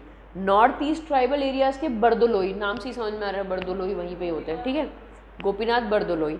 और एक्सक्लूडेड एंड पार्शली मतलब असम के अलावा जो भी एक्सक्लूडेड एरियाज़ थे उसके लिए ठक्कर को बनाया गया था। ये तुमको याद करना ही पड़ेगा, इसमें एस्केप नहीं कर सकते, ठीक है। और लास्ट है north west frontier tribal area sub committee भी बनाई गई थी, ठीक है, उसका चेयरपर्सन कोई नहीं था। उसके बाद आता है रूल्स की committee, rules of procedure, Rajendra Prasad, जो प्रेसिडेंट था वही रूल्स बनाएगा, राजेंद्र प्रसाद। उसके बाद स्टेट्स कमेटी, पंडित जवाहरलाल नेहरू। ये क्वेश्चन में कन्फ्यूजन हो जाता है लोगों को। States provincial constitution committee Sardar Vallabh भाई पटेल थी, लेकिन स्टेट्स कमेटी जवाहरलाल नेहरू की। स्टेट्स कमेटी क्या कर रही थी, स्टेट्स के साथ नेगोशिएट कर रही थी। उसका हेड कौन था, जवाहरलाल नेहरू। और steering committee Rajendra, rules committee और स्टीयरिंग कमेटी राजेंद्र प्रसाद के पास थी। तो यूनियन की दोनों कमेटी किसके पास थी, नेहरू के पास, ठीक है। रूल्स की कमेटी कौन बनाएगा, जो प्रेसिडेंट होगा तो राजेंद्र प्रसाद, और स्टीयरिंग कमेटी भी उसी के साथ थी, कैसे चलाना है पूरा, ठीक है। उसके बाद स्टेट्स कमेटी किसके पास थी, नेहरू के पास, ठीक है। और फंडामेंटल राइट्स वाली, देखो कंबाइंड वाली जो थी ना वो सरदार पटेल के पास थी। सब कमेटी फंडामेंटल राइट्स की किसके पास थी, कृपलानी के पास। और सब कमेटी असम वाली बरदोलोई के पास, और माइनॉरिटीज़ के लिए एससी मुखर्जी। तो ये याद, कोशिश ये करना कि मेजर कमिटीज़ तो याद हो ही जाएं सबको। कल फिर से रिवाइज करेंगे इसको, एक बार मैं पूछूंगी तो बताना, ठीक है। उसके बाद आती है आपकी माइनर कमिटीज़ की, छोटे मोटे कामों के लिए, कि भैया देख रहे हैं फ्लैग की कमेटी बना दी है कि आप रिस्पॉन्सिबल हो फ्लैग की डिज़ाइन बनाने के लिए, और आप कितनी, हम कब आपसे पूछ लेंगे कि हाँ आपका फ्लैग तैयार हुआ है या नहीं हुआ है, ठीक है। ये सारी अकाउंटेबिलिटी के लिए। पहली आती है फाइनेंस एंड स्टाफ कमेटी, वो ऑब्वियसली आप फाइनेंस प्रेसिडेंट को ही दोगे, हाँ नहीं डॉक्टर राजेंद्र प्रसाद को ही दिया हुआ है आपने। फाइनेंस तो आप ऑब्वियसली प्रेसिडेंट को ही दोगे ना, ठीक है। फाइनेंस और स्टाफ कमेटी कहाँ गई, प्रेसिडेंट के पास गई। क्रीडेंशियल्स कमेटी गई अलादी कृष्ण स्वामी अय्यर, ठीक है। उसके बाद हाउस कमेटी है पट्टाभी सीतारामैया। उसके बाद ऑर्डर ऑफ बिजनेस की देखना है कि भाई सही तरह से सारा काम चल रहा है कि नहीं, के मुंशी जी को दिया था हमने ये। फिर एडॉक कमेटी, नेशनल फ्लैग की कमेटी अगेन इसके पास ही आई, राजेंद्र प्रसाद के पास आई। उसके बाद आती है कॉन्स्टिट्यूंट असेंबली की फंक्शन के लिए मालबांकर के पास दिया है हमने उसको, ठीक है। उसके बाद आती है ad hoc committee on supreme court. Supreme court के लिए भी एक कमेटी बनाई गई है कि वो उसकी वर्किंग को देख रही है, नहीं तो वाराधाचारी। उसके बाद ही committee on chief commissioner provinces, जो 4 चीफ कमिश्नर प्रोविंसेस थे उनके लिए अलग कमेटी बना गई थी, वो सीतारामैया के पास ही थी। उसके बाद है लिंग्विस्टिक प्रोविंसेस कमीशन, जो धर कमीशन पहले बना गया था उसके अंडर था S K Dhar. Special committee to examine the draft constitution, Jawaharlal Nehru. BN Rao advisor था, ठीक है। इसमें ये हो रहा है कि आपने जब ड्राफ्ट बना लिया, कोई भी आप ड्राफ्ट बना के लाए, मान लीजिए 2 पेज का ही बना के लाए किसी एक सेक्शन का, उसको फाइनलाइज कौन करेगा, प्राइम मिनिस्टर करेगा। तो BR अम्बेडकर रिपोर्ट किसको कर रहे थे, जवाहरलाल नेहरू को, कि हाँ भैया ये ब्लूप्रिंट हमने बनाया है, ये सही है नहीं, इसको आप फाइनलाइज कीजिए। तो ये जाके किसके पास रहा था, नेहरू जी के पास। तो special committee to examine the draft constitution, जहाँ भी उसको लगेगा कि फाइनल में गलती हो रही है अभी भी, तो वो कौन डिसाइड करेगा, जवाहरलाल नेहरू। और लास्ट है ad hoc committee on citizenship, Varadachari, जिसको हमने सुप्रीम कोर्ट दिया था उसी को हमने सिटीजनशिप का दे दिया। कि उस टाइम पे पार्टीशन जब हुआ था तो ये डिसाइड करना कि कौन इंडिया का सिटीज़न होगा, कौन पाकिस्तान का सिटीज़न होगा, और क्या क्राइटेरिया, क्या हम ब्रेक डेट बना सकते हैं कि इस डेट के बाद जो भी माइग्रेंट है वो इंडिया के सिटीज़न नहीं होंगे, इस डेट के पहले पहले सिटीज़न होंगे। तो ये सारी कमेटी के लिए हमने वरदाचारी को बनाया था, ठीक है। तो ये हो गई आपकी मेजर कमेटी और माइनर कमिटीज़। 8 मेजर कमिटीज़ और 13 माइनर कमिटीज़ थी। कोई डाउट, वर्ड टू वर्ड याद करना है इसको, माइनर भी कर लो, छोड़ना क्यों है कुछ, क्योंकि वो लेवल बढ़ाते हैं ना ऐसे। पहले वो आपसे सिर्फ एक्ट्स के सवाल पूछ रहे थे, अब उन्होंने एक्ट्स के पूछना बंद कर दी तो उन्होंने कमिटीज़ के पूछना शुरू कर दी। अब मेजर कमेटी का हो गया है टाइम, अब हो सकता है माइनर पे आ जाए सवाल, ठीक है ना, इसलिए पढ़ के जाओ सारा। फिर आइए ड्राफ्टिंग कमेटी, जो मेन कमेटी थी वो कौन सी थी? जो कॉन्स्टिट्यूशन के ड्राफ्ट के लिए रिस्पॉन्सिबल थी। चेयरपर्सन कौन था? B.R. अम्बेडकर था। कॉन्स्टिट्यूशनल एडवाइज़र कौन था? B.N. राव, जो एडवाइस कर रहा था B.R. अम्बेडकर को। और उसके बाद 7 मेंबर्स थे इस कमेटी के, 7 मेंबर्स थे। इनके नाम पढ़ लेती हूँ मैं।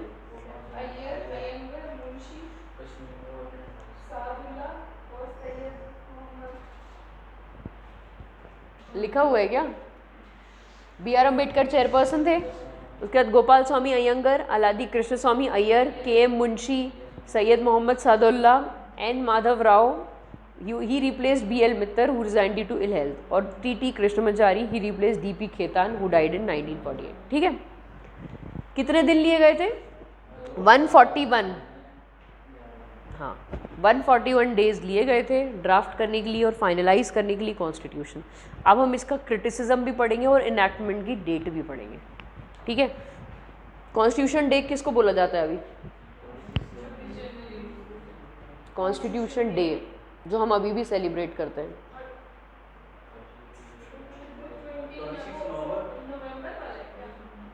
हाँ जी, नवंबर वाला है, 26 नवंबर 1949 बंद कर दिया था, अडॉप्ट कर लिया था। इनैक्ट मतलब फोर्स में आया वो 26 जनवरी 1950 को, जिसको हम रिपब्लिक डे बनाते हैं, लेकिन अडॉप्ट इसको 26 नवंबर 1949 को कर लिया था। ठीक है, मतलब कॉन्स्टिट्यूएंट असेंबली बनी कब थी? नवंबर 1946 में, और 26 नवंबर 1949 को अडॉप्ट कर लिया था कॉन्स्टिट्यूशन। ठीक है, और 26 जनवरी 1930 को हमने इनैक्ट कर दिया, मतलब इन फोर्स आ गया वो। हमने 26 जनवरी क्यों सेलेक्ट की डेट?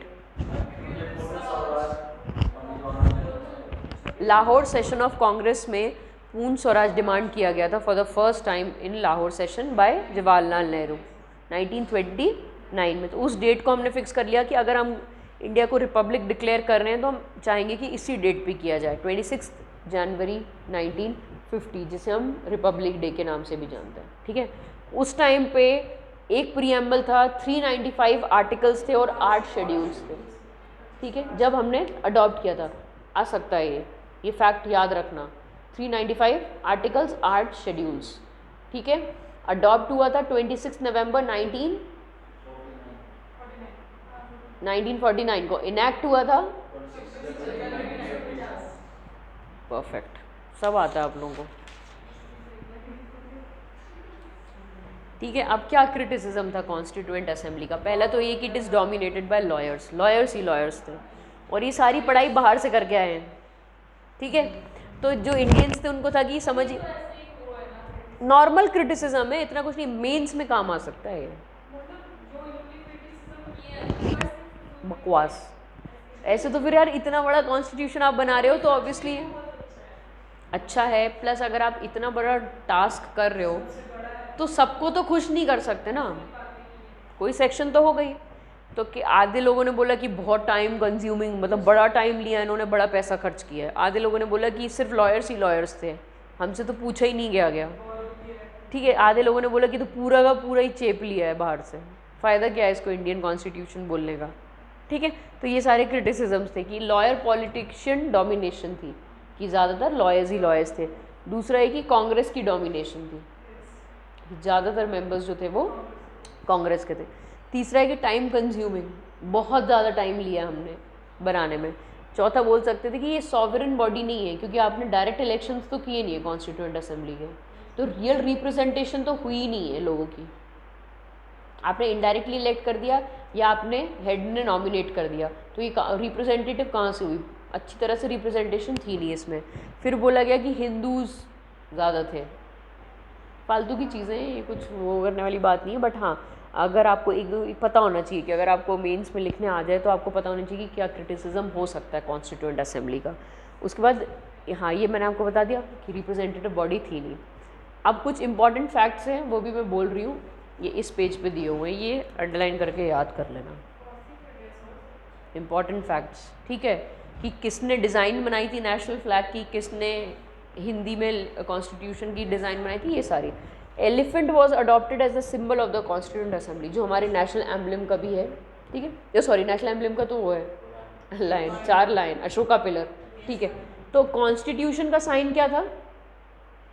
एलिफेंट, ठीक है। और नेशनल एम्बलम जो है हमारा उसका लाइन। नेक्स्ट है B N Rau was appointed, ये तो पता ही constitutional adviser B N Rau थे। थर्ड है कि H V R Iyengar was the secretary to the constituent assembly. जितना भी एडवाइस वाला काम है, कॉन्स्टिट्यूएंट असेंबली को एडवाइस देने वाला, वो कौन कर रहा था? अयंगर काम कर रहे थे, ठीक है। उसके बाद S N Mukherjee was the chief draftsman. जो ड्राफ्ट बनाना था कॉन्स्टिट्यूशन का वो एस एन मुखर्जी ने बनाया है। फिर है Prem Behari Narain Raizada was the calligrapher of the Indian constitution, ठीक है, जिसमें लिखा था वो कैलीग्राफी से। प्रेम बिहारी नरेन रायजादा, इस पे आ सकता है क्वेश्चन, ठीक है, इटैलिक स्टाइल में लिखा हुआ है हमने। फिर आता है the original version was beautified and decorated by artist from Shanti Niketan including Nandlal Bose and Beohar Lal Manohar Sinha. जो डिज़ाइंस बनाई गई हैं ऊपर, जो नीचे डिज़ाइंस बनाई गई हैं चारों कॉर्नर पे, बाहर काम किया गया, अंदर काम किया गया, जो रविंद्रनाथ टैगोर का शांति निकेतन इंस्टीट्यूशन था वहाँ से पेंटर्स को बुला के किया गया, ठीक है। नंदलाल बोस और ब्योहर राम मनोहर सिन्हा। और Beohar Ram Manohar Sinha beautified and ornamented the original preamble also. तो लिखा किसने? प्रेम बिहारी रायजादा ने। कैलीग्राफी प्रेम बिहारी रायजादा ने की है और उसको ब्यूटिफाई किया गया ब्योहर राम मनोहर सिन्हा ने, ठीक है। उसका लास्ट है the calligraphy of the Hindi version of the original constitution. Initially Hindi version नहीं अपनाया था हमने, ठीक है, हमने सिर्फ एक ही वर्जन अपनाया था ओरिजिनली, वो था इंग्लिश। उसके बाद 58 कॉन्स्टिट्यूशनल अमेंडमेंट एक्ट से हमने एक आर्टिकल इंसर्ट किया गया which is 394A। 58 constitutional amendment से हमने 394A आर्टिकल इंसर्ट किया गया, जिसमें हमने हिंदी के वर्जन को भी अथॉरिटेटिव वर्जन माना कॉन्स्टिट्यूशन के। ये याद रहना चाहिए। अभी तो शुरू हुआ है इसने अभी से याद करना शुरू कर दिया, अभी तो स्टार्ट हुआ है। 394A सही बात है, हाँ। 58 कॉन्स्टिट्यूशनल अमेंडमेंट एक्ट से हमने 394A डाला और उसमें हमने बोला कि हाँ भाई प्रेसिडेंट साइन करेगा और हिंदी को भी हम ऑथोरिटेटिव टेक्स्ट मानेंगे कॉन्स्टिट्यूशन का, ठीक है। और कैलीग्राफी किसने की है हिंदी वर्जन की? वसंत कृष्णन वैद्य। वसंत कृष्णन वैद्य, ठीक है। ये हो गया आपका ये वाला चैप्टर भी खत्म। अभी तो यार 15 मिनट हैं अभी।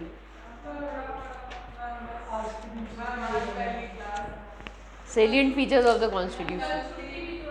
कल छुट्टी भी तो है, सही बात है, पढ़ो चुप करके। आज किया ही क्या हमने? आज टेस्ट लिया है मैंने, एक क्वेश्चन डिस्कस किया है मैंने, उसके बाद थोड़ा सा ही लिखवाया मैंने आप लोगों को, फिर ब्रेक कुलचा वुलचा भी हो गया। अब पढ़ो चुप करके, करो salient features of the constitution. 2 minutes break ले लेते, पानी वानी पी लो।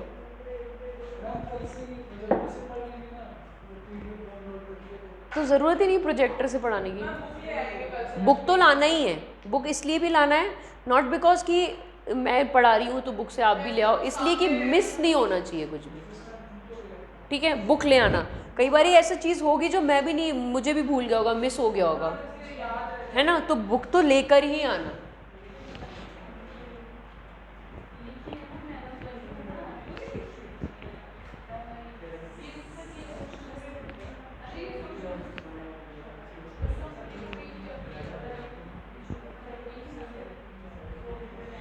सेलिएंट फीचर्स पढ़ेंगे अब कॉन्स्टिट्यूशन के।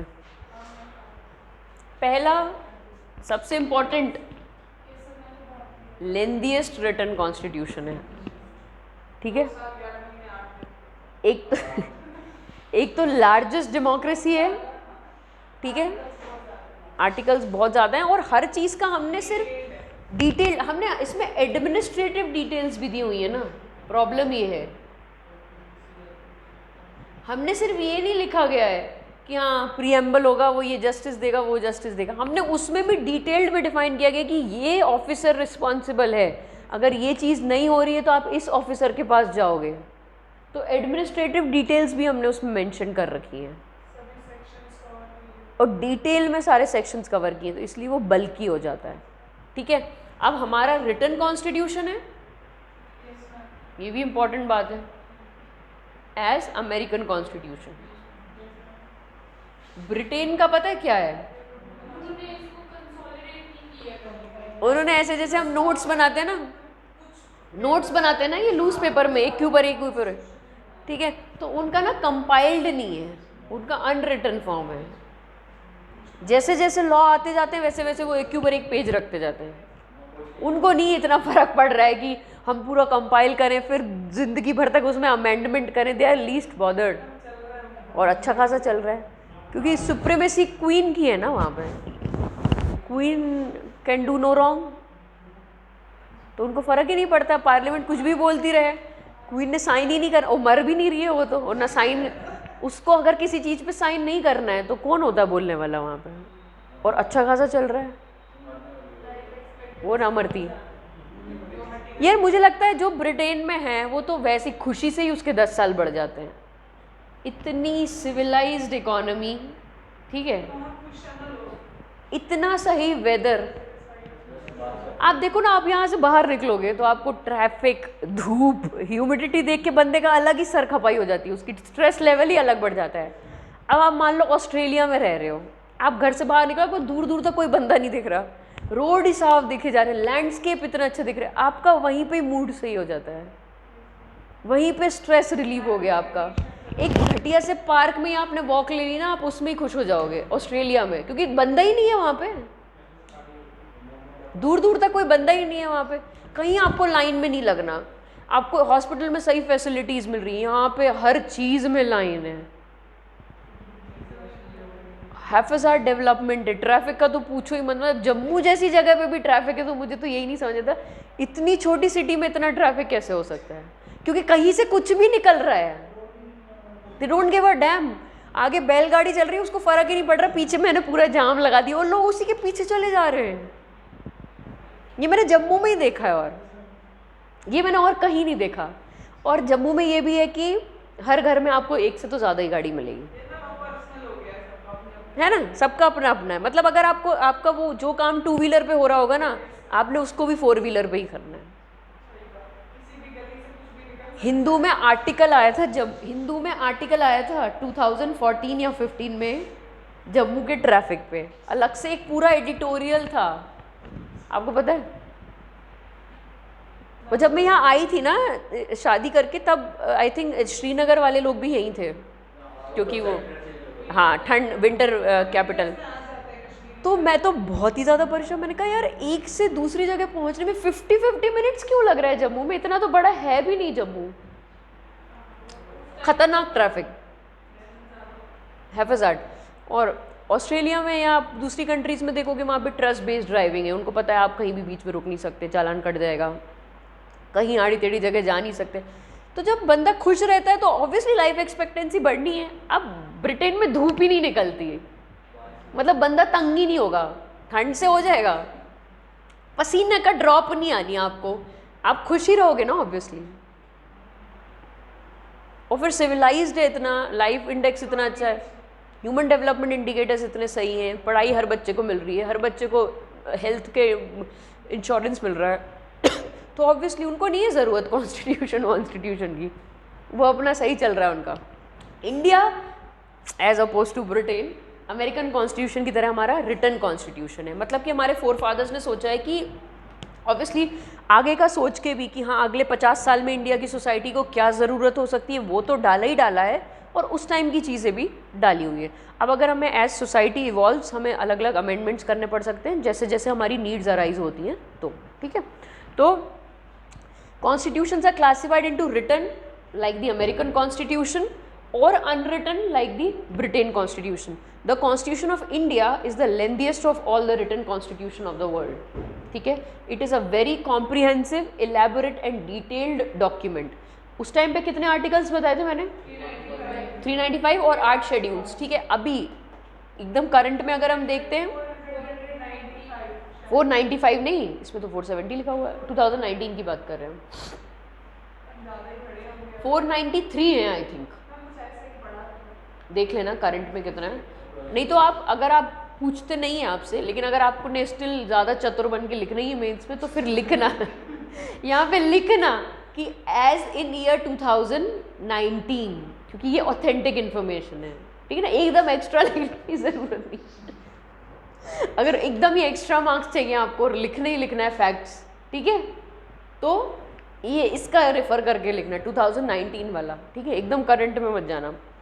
No other constitution in the world has so many articles in schedules, ठीक है, कितने शेड्यूल्स अभी कितने, 12 हो गए, 8 थे ओरिजिनली और अब हो गए 12।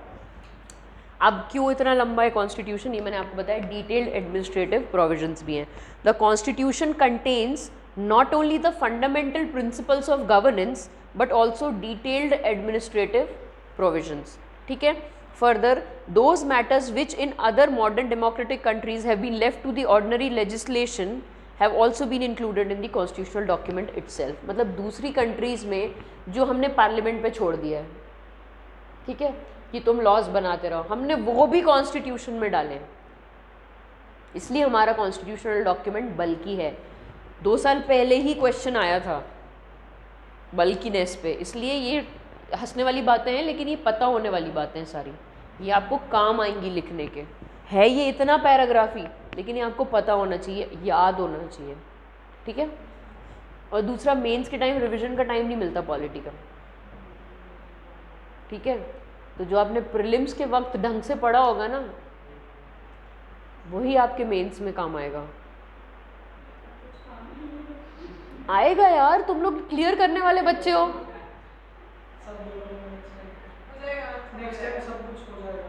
अभी से स्टार्ट कर दो ना, आज जो पढ़ा है वो जाके तो पढ़ सकते हो कम से कम घर पे, है ना, सब कुछ कवर करके ही बैठना। बस मैं आपको बता रही हूँ कि जैसे पेपर 2 और पेपर 3 एक ही दिन होते हैं, सुबह शाम मेंस में, ठीक है, तो सॉरी पेपर 1 पेपर 2, पेपर 1 और पेपर 2 एक साथ होते हैं पहले दिन। तो पेपर 1 होता है पूरा हिस्ट्री और पेपर 2 होता है polity, IR, governance, social justice. तो ये जो हम गवर्नेंस सोशल जस्टिस पढ़ रहे हैं, सुनो, इसका रिवीजन का तो मौका मिलता ही नहीं है, और ये आप डाल भी बैकग्राउंड में दोगे क्योंकि आपको लगेगा यार ये तो आप लिख ही लोगे। और पॉलिटी भी आप रिवाइज नहीं करते, क्यों? क्योंकि आप सोचते हो यार पढ़ा है लक्ष्मीकांत तो है, खुद पे भरोसा करके बैठ जाते हो कि लिख लोगे। आप रिवीजन में, हर बच्चा रिवीजन में हिस्ट्री ही कर रहा होता है एक दिन पहले, और आप सोसाइटी भी है, हिस्ट्री और सोसाइटी भी चलो लिख लोगे, हिस्ट्री ही पकड़ा होता है। कितना भी बच्चा बोल देना कि यार मैंने पढ़ी नहीं है हिस्ट्री, में लिख दूंगा कुछ भी, एंड में हिस्ट्री ही रिवाइज कर रहा होता है, क्योंकि हिस्ट्री होती है बिल्कुल ब्लैक आउट, फिर लगता है आती है या नहीं आती है, याद नहीं है कुछ। तो पॉलिटी का टाइम नहीं मिलना रिविजन का, तो 4 क्वेश्चन स्किप हो जाएंगे, सीधा 4 क्वेश्चन।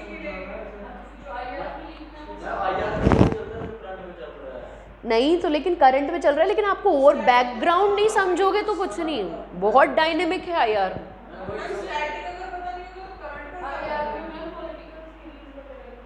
सब वो सब लिखने की ज़रूरत नहीं है, आपका अगर ऑप्शनल है तो ही लिखो, वो समझ जाएगा आपका ऑप्शनल। IR नहीं IR पेपर 2 में बोल रही है वो, 4 क्वेश्चंस आएंगे ना, तो वो 4 क्वेश्चंस अगर आपको स्टैटिक नहीं पता, आप डायनेमिक नहीं लिख पाओगे। अब जैसे मैं आपको बोल रही हूँ ना चाइनीज़ वेसल वाला, इसका आंसर प्रिपेयर करके रख लो, पहले ही रख लो 1.5 पेज का आंसर लिख के, ये आना ही आना है। जो वो बोल रहे हैं कि ये मरीन साइंटिफिक शिप है, लेकिन इंडिया बोल रही है कि इसमें मिलिट्री इंस्टॉलेशंस भी हैं, ठीक है, ये सारा रख लो करके, क्योंकि कुछ जो बच्चे जिनका ऑप्शनल IR होता है या जिन्होंने फॉरेन सर्विसेज में जाना है, वो बहुत अच्छा आंसर लिखते हैं। तो आपको उस लेवल तक नहीं पहुंचना है, अगर आपको 4 नंबर के लेवल तक तो आंसर लिख के आना है ना, और फिर वहाँ वो होगा कि अरे इतना ही तो था, इंडो चाइना ओवर के लिख दे इसमें। इसलिए आंसर प्रिपेयर करके रख लो, जितने भी करंट अफेयर्स आ रहे हैं फॉरेन रिलेशंस में, सबके आंसर्स प्रिपेयर करके रख लो एक एक। अब तुमको पता है कि पिछले 1.5 हफ्ते से आ ही रही है, वेसल की न्यूज़ आ ही रही है, रोज़ आ रही है, और कल सेरेमनी के साथ स्वागत किया श्रीलंका ने, सेरेमोनियल वेलकम हुआ है, ठीक है, तो ये इसका एक पूरा आंसर आप बना लो कि पहले इंडो चाइना श्रीलंका, फिर मैंने आपको बताया था वो ऑर्गेनाइजेशंस जिसका तीनों पार्ट हैं, आशियान का है या आपके उसका सार्क का है। इसमें लिखो कि इसमें इसको आप सजेशंस में डाल सकते हो कि इन इंस्टीट्यूशनल मैकेनिज्म और अच्छा होना चाहिए इन ऑर्गेनाइजेशंस का, और ज़्यादा कोऑपरेशन होनी चाहिए। लेकिन आंसर लिखना शुरू कर दो। अगर आपको लगता है कि आज आपने अच्छा आंसर नहीं लिखा है तो कल अगर इस पर कोई एडिटोरियल आ रहा है तो उससे देख के लिख लो, लेकिन पॉइंट्स तो नोट डाउन कर ही लो सारे मेन। ठीक है, इंडियन एक्सप्रेस वाला आर्टिकल भी पढ़ लेना, वहाँ भी किसी ने लिखा ही होगा इस बारे में, क्योंकि एक ही एक न्यूज़पेपर में मत जाओ। ठीक है ना, इसमें भी आया होगा कल, और अभी इंडियन एक्सप्रेस में भी चल रहा होगा, क्योंकि आईआर में चल ही यही रहा है अभी। हिंदू में भी था ना एक बार, पिछले 3-4 दिन का नेट पे मिलना, इंडियन एक्सप्रेस तो नेट पे ही मिल जाएगा, ई पेपर उनका चेक कर लो एक बार जल्दी करके। जिस दिन वो एडिटोरियल उनका जो ये वर्टिकल में होते ना 2, इंडियन एक्सप्रेस में जैसे हिंदू में भी होता है ना ये 2, ये बहुत ही अच्छे होते हैं इंडियन एक्सप्रेस के। कम शब्दों में अगर कोई इन्फॉर्मेशन आपको चाहिए ना, ये वाले इंडियन एक्सप्रेस के बहुत अच्छे होते हैं। तो पिछले 1 हफ्ते का पेपर देख लो इंडियन एक्सप्रेस का ऑनलाइन, उसमें अगर इससे रिलेटेड कोई एडिटोरियल आया है तो उसको नोट डाउन कर लो। आईआर तो सिर्फ एक्सपर्ट्स ही लिखते हैं आईआर पे, और कोई लिख भी नहीं सकता। तो जो आपका कोई एक्स डिप्लोमेट होगा या वो उसी ने ये आर्टिकल लिखा होगा, और वो जिस तरह से समझ सकते हैं नॉर्मल इंसान आईआर को नहीं समझ सकता वैसे, तो उनका सीधा का सीधा आपको लिख लेना है। लेकिन फिर इसमें थोड़ी रिसर्च लगेगी कि टाइम्स ऑफ इंडिया ने कोई आर्टिकल निकाला है इस पे रिलेटेड, तो आप गूगल पे बस वही डालो ना, चाइनीज़ वेसल इन श्रीलंका, और जो भी टॉप आपको दिखते हैं आर्टिकल उसको एक बार रीड लेते जाओ, और जहाँ आपको लगता है कोई इंपॉर्टेंट चीज़ है जो आपको कहीं और नहीं मिली लिखते जाओ। जब 4 पेज भी बना लिए ना अगर आपने, उसमें से एक आंसर निकल के आ जाएगा, लेकिन वो 4 पेज बना लो, मेन चीज़ें लिख लो, क्योंकि हमको और कोई सोर्स नहीं है आईआर का, और कोई सोर्स नहीं है, क्योंकि किताबें भी अब जो अभी की चीज़ की किताब लिख रहा है वो आएगी 3 साल बाद। तो newspaper is the only source to study international relations.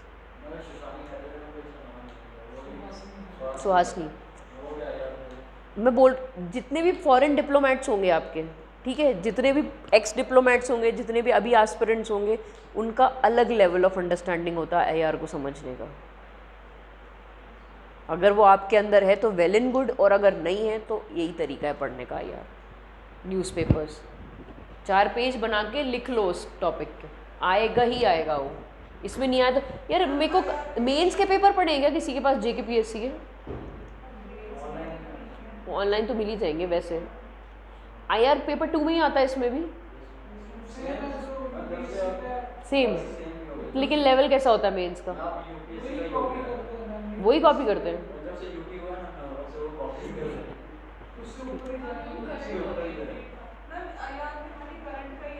हाँ, करंट का ही आता है यार में, वो कोई नहीं पूछेंगे आपसे कि पंचशील डॉक्ट्राइन क्या थी, ये था वो था, they are not interested in that. जो आपका करंट में चल रहा है उसी को लिंक करके वो रिलेशंस पे क्वेश्चन पूछ लेंगे। तो सेम चीज़ होनी चाहिए। पेपर 2 पेपर हाथ में आते ही आपको पता लग जाना चाहिए कि ये सवाल एग्जैक्टली क्यों पूछ रहा है वो। बहुत प्रेशर है पता है मुझे, लेकिन पॉलिटी का सवाल वो पूछेगा ही वही जो करंट में चल रहा है।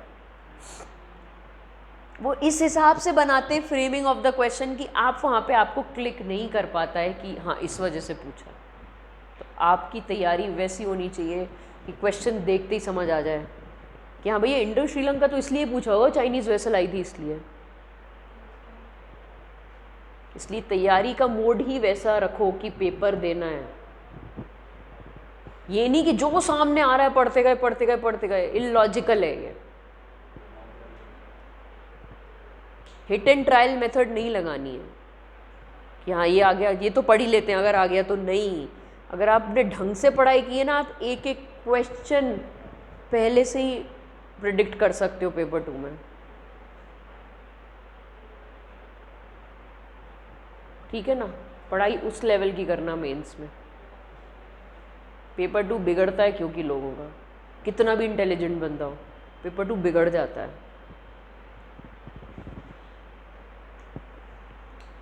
मैं इसलिए बता रही हूँ क्योंकि कई बार जब हम पहली बार बैठते हैं ना पेपर देने, और अगर पहली बार में हमारा प्रीलिम्स क्लियर हो गया होता है तो हमारे अंदर वो फेक कॉन्फिडेंस आ जाता है, हम सही डायरेक्शन में जा रहे हैं, स्ट्रैटेजी तो सही बैठ गई हमारी प्रीलिम्स में, भले क्योंकि नंबर तो पता चलते नहीं है। सही औकात तो आपको नेक्स्ट ईयर पता चलती कि अरे हम तो आधे नंबर से ही क्लियर किया था, ये 1 नंबर से ही क्लियर किया है, तो वो नेक्स्ट ईयर पता चलेगा आपको। तो जब आप क्लियर कर लेते हो और मेंस में बैठते हो ना, तो तब आपको लग रहा होता है मेंस में कि अरे मैंने प्रीलिम्स तो क्लियर कर ही लिया है, तो मेंस भी हो जाएगा। और मेंस में जब जीएस के नंबर आते हैं अगले साल तो रियलाइज होता है इतना गंदा पेपर गया था क्या, और आप खुश होके आते हो बाहर। क्यों? क्योंकि आपने अटेम्प्ट सब किया होता है।